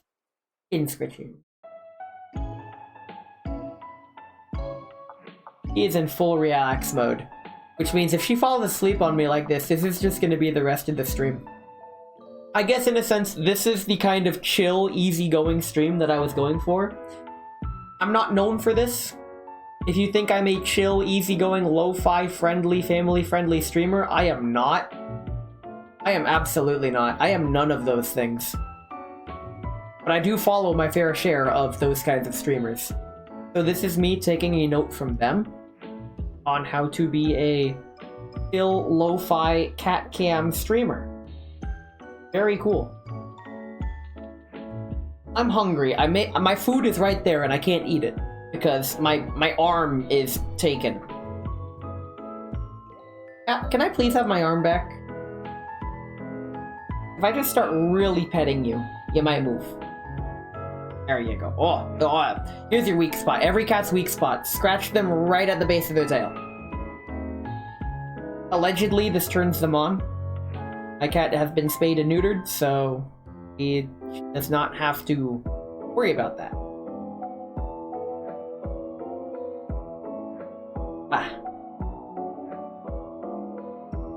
Hey. Can I please have arm? Please? There we go. And now she's probably gonna leave. It's like, arm is gone, why am I here? You took my only pillow. I'm gonna starve, or something like that. There we go.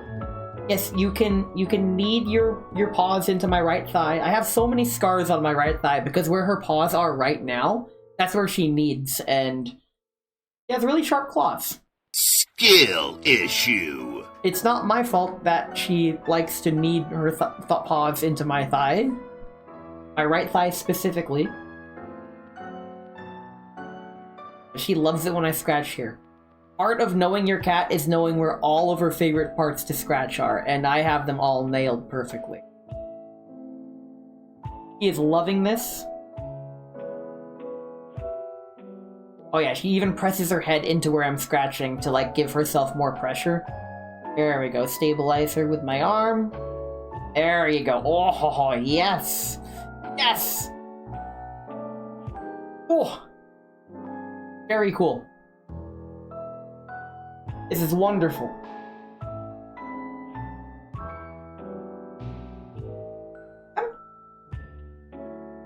After stream, I'll be taking her outside, but it is really hot outside, actually. I might wait till the afternoon to take her out, Because what's probably going to happen, we're going to take her outside, she's going to find some shade under a bush that I can't get her from with the leash on, and it's just going to be bleh. Yeah, I think I'll wait till it cools down this afternoon before I take her outside for an extended trip. And during that time, if there's a call going on, I hop in the Discord VC with my phone camera on for cat cam in VC. So we get cat cam in real time out in the yard. I've done that many times, but usually in a different VC. It sometimes happens in my own server, but normally when I do it, there's already a VC going on in another server I'm in, so I just joined them. He shed so much fur. It's okay, I'll be washing these clothes before Offkai. By the way, if you couldn't tell already, if you're at Offkai this year, I am very easily identifiable. I stick out in a crowd very easily. If you point at me, I will point back.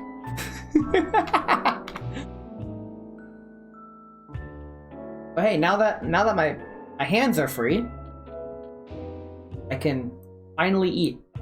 Made myself a bowl of rice with Japanese barbecue sauce. A really good combination. We be pointing. Yes, we do.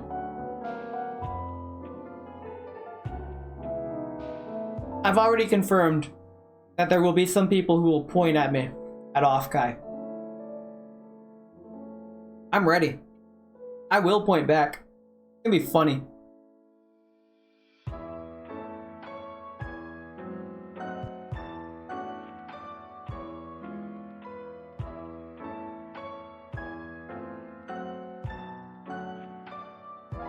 What I want to know is, why is the tip of your nose brown? Get into some dirt. It looks like dirt. Doesn't look like you're sick. Oh, she lick? He likes to lick. If a cat licks you, it likes you. For cats, licking releases the happy chemical in their brain, and it's also part of grooming. So, when she licks you, it's a good thing. Oh, okay, she's getting comfortable. There is cat hair everywhere, oh my god. Okay. Cat hair, Jesus Christ. My hands are covered in cat hair, holy crap.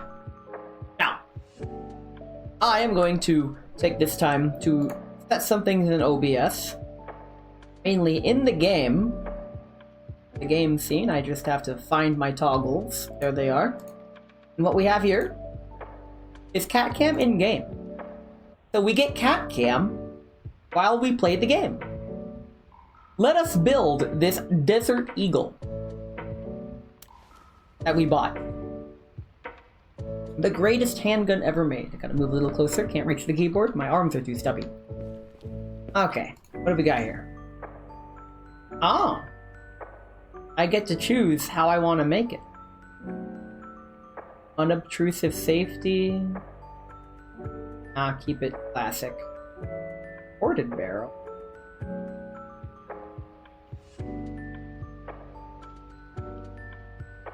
Let's keep it classic.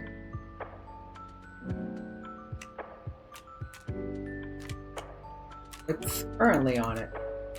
Oh, ported barrel. It already has the ported barrel. Configuration.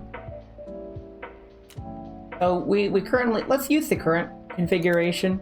Doesn't cost any extra. So let's see what we got. I need to disassemble it. So to disassemble it, what do you mean you don't do the barrel? Right, we remove the magazine first. And then barrel lock. Okay, I guess not. The ported barrel comes off first? Really? Oh, the barrel lock slides and then gets removed. Okay. I thought of it, it just did it slightly different than how I thought it would. Okay. We can remove the rear sight. Or the slide. Yeah, slide comes off. And we can just, from the slide, the dual recoil spring, out. We can remove each spring. Moving these things. Apparently doing this real well. Oh, those are double springed. Holy crap. Okay. Complete disassembly. The greatest handgun ever made. A Desert Eagle. Oh, those are the grips. Okay, let's the grips. Those are screwed in.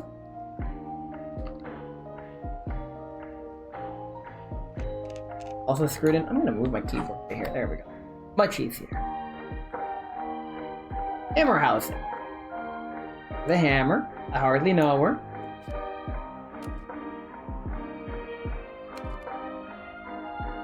Now the hammer comes out. Ah, so much cat hair. It's starting to affect my allergies, kinda. Hammer assembly also comes out. Remove the sear. I don't even know if I have to remove this, but I'm just removing it anyway. Wow, lots of parts in this. Including this little sear spring screw. Okay. Who would have thought the Desert Eagle was this complicated? We can remove the barrel lock now. It allows us to disassemble it in the first place. And anything else in here? I mean, I know there's stuff in here. The firing pin. There we go. This can come off. Bolt guide. The bolt. How do I access them? That from the front? Yeah, it's from the front. Bolt stabilizer. I hardly know her. Stabilizer guide pin. Okay. Some parts are dirty. Leave for now. Let's go ahead and clean it. Very cool.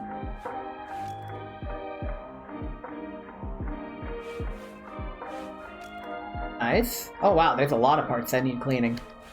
This is a dirty gun. Finally, the Desert Eagle. Welcome back, Core. How was whatever you were doing earlier? I forgot what you were doing. All I know is that we have cat cam. And I am cleaning this Desert Eagle. The greatest handgun ever.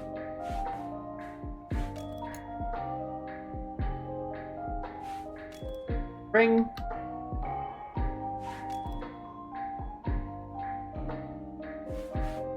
Recoil rods. Both of them.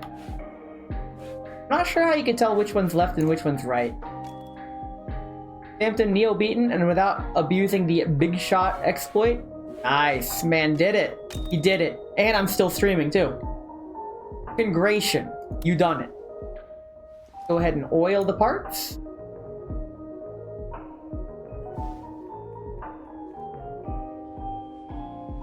Oil the back of this. Oil the receiver. Hardly know her.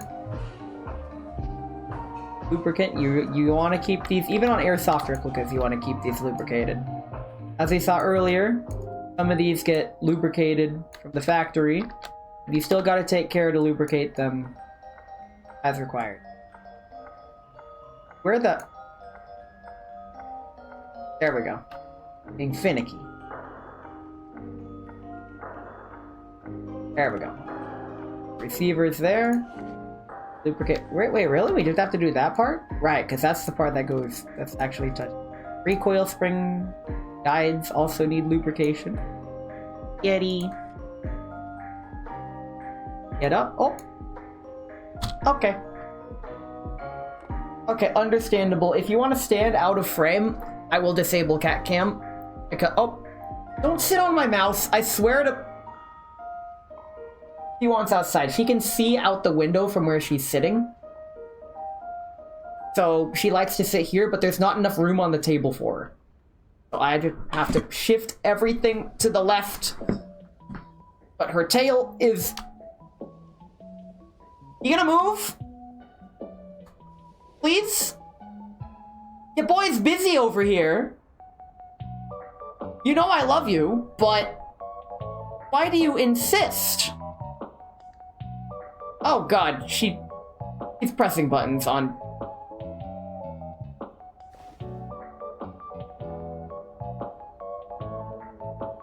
I'm sorry. I know you're annoyed at me. I know. You're okay. You're okay. That moment. That's like my yes, they do.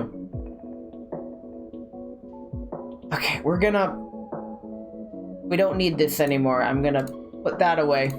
Because Cat is no longer in focus on Cat Cam. We are going to continue to the Deagle, and now we can assemble it again. So, first order of business, we can put the firing spring in, put this back in there, very cool. Bolt stabilizer, there's a lot of components that go inside before I can put everything back together. So, wait a minute. There's this little guy. The bolt guide pin goes back inside. I can then put the firing pin back in, and now I can put the firing pin stop in, so now that's assembled. We could put these springs back in. Oh, I gotta put them in there first. Now I could put the small springs in first. The internal recoil spring, and then the external recoil spring. Apparently these little clamps are a bitch to get on and off, so don't remove them unless you have to.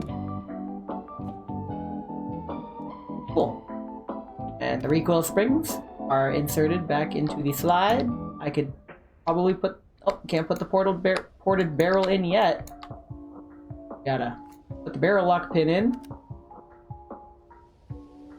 And the barrel lock goes back in there. So now I can put the slide back on. But first the slide... Wait, what do you mean? What's missing? Oh. All this stuff has to be put back in first. Which means I gotta take this tiny little piece, your spring screw, put that in there, put that back together. Made burgers on the charcoal. Fuck, that was good. Also ate too fast. Man's wolfing his food down. When I was a kid, I would eat way too fast, and my parents always got mad at me. And then I don't know what happened. At some point in my life, I just started eating stupid slow and just forgetting to eat. May or may not have something to do with chronic major depression, but don't worry about that. And now my parents are all like, please, Ness, eat. And I'm all like, I will. Don't rush me, jeez.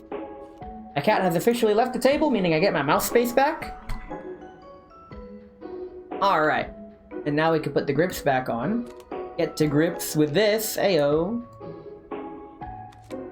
Screw that back in.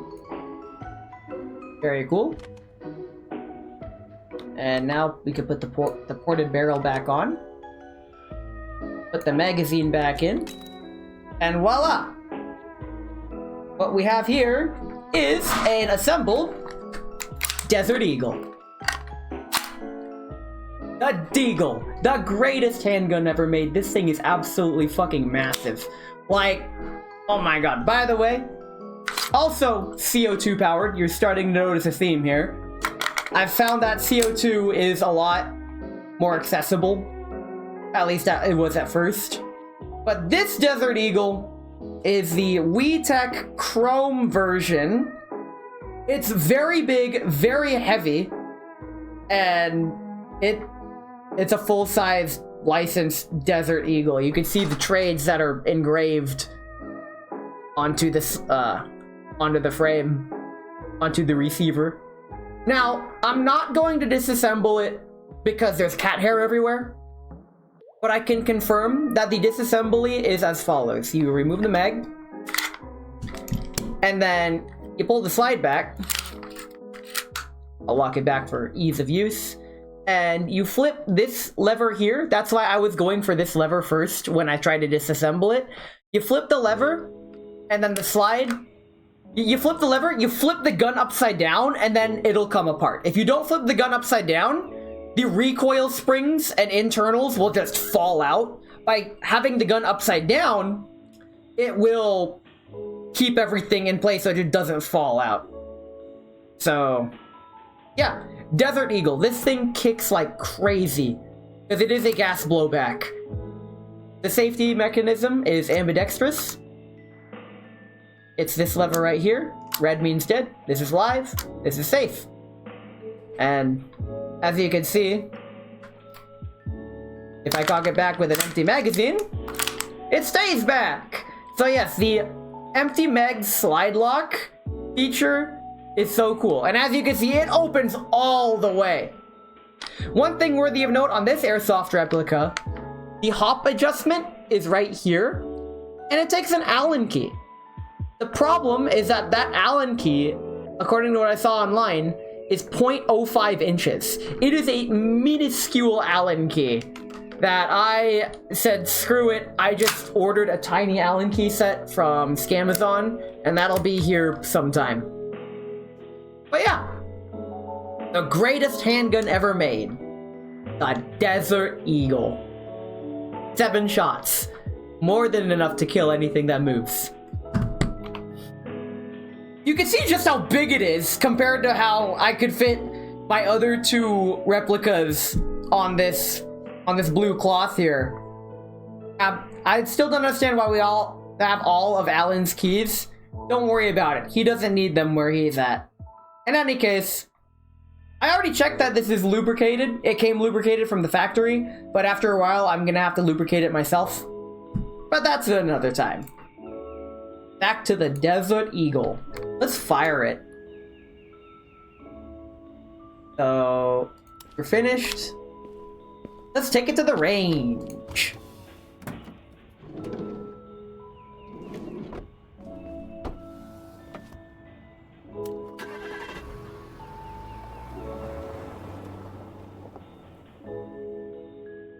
Oh, I've been streaming for 4 hours. Dang. That's a lot. Alright. So we're on safe. Now. Get those 20-meter targets. For auto, and let's go. Boom! What can I say? Perfect bullseye every time. Why am I even playing this game? Come on. This is it. That's it. That's the game. That is the game. That's it. Long stream gaming, I am actually getting kind of tired. Let's reload this guy. Safety off. You know what? Screw it. We're gonna do it like the movies. We're just gonna hip fire mag dump. Slide works. Mag out. New mag in. Nice. Very cool.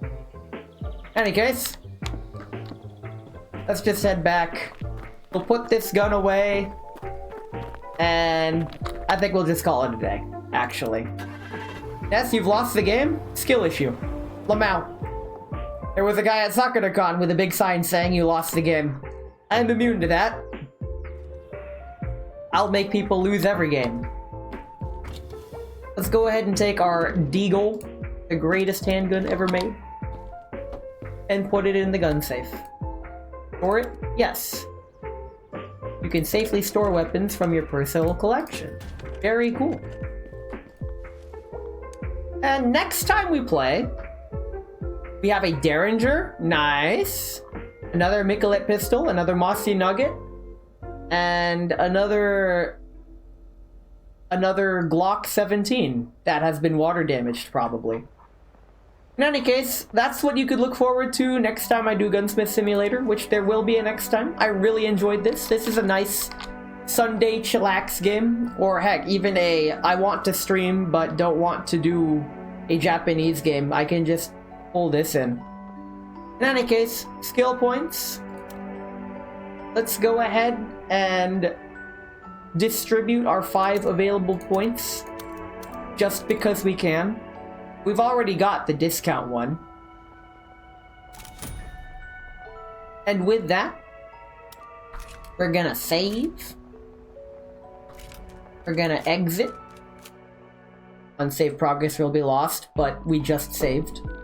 Lamau. I just want to make sure that the game shuts down properly, because this is my first time playing it. But it looks like it will, so let's head on back to my room. That was fun, honestly. I really liked that. I did like to... I honestly was not expecting to get to show off some of my replicas today. That was a very conveniently timed thing, I guess. That was a spontaneous idea. I did not plan that. But I would love to do it again. And we were in Nest's room. Say, Talon, yes. We are in my room now. Stream is now ending. Thank you all so much for coming. If anything, the fact that everyone arrived today is simply telling me, hey, Ness, stream on Sunday. Maybe I will. I think I will. Yeah, that seems like something I can do. I can stream on Sunday. Here's the thing about my Sunday streams. My Sundays are my rest days. I try to leave Sunday as open as possible and not really do too much on Sunday. This is my recovery day. Sometimes I work on Sunday. So it's difficult for me to commit to a Sunday stream throughout the whole week.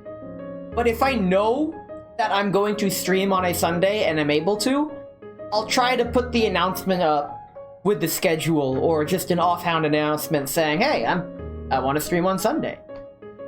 This does mean that, yeah, I'll probably get my schedules up on Friday or Saturday. Normally I get my schedule up on Sunday, but my schedule is already up. It's kind of Sunday. We're kind of doing it. Ow.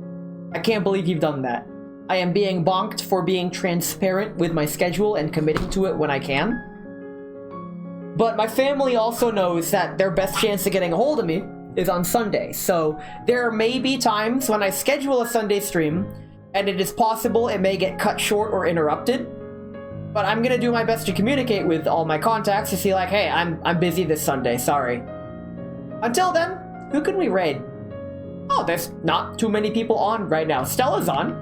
We raided Stella last time and we can raid her again this time. Since Sunday streams are kind of rare, maybe make them a special thing? That's the idea. My Sunday streams are gonna be special things, well, special to me, of course. This is a special stream, and I'll do it again. I did enjoy this kind of stream.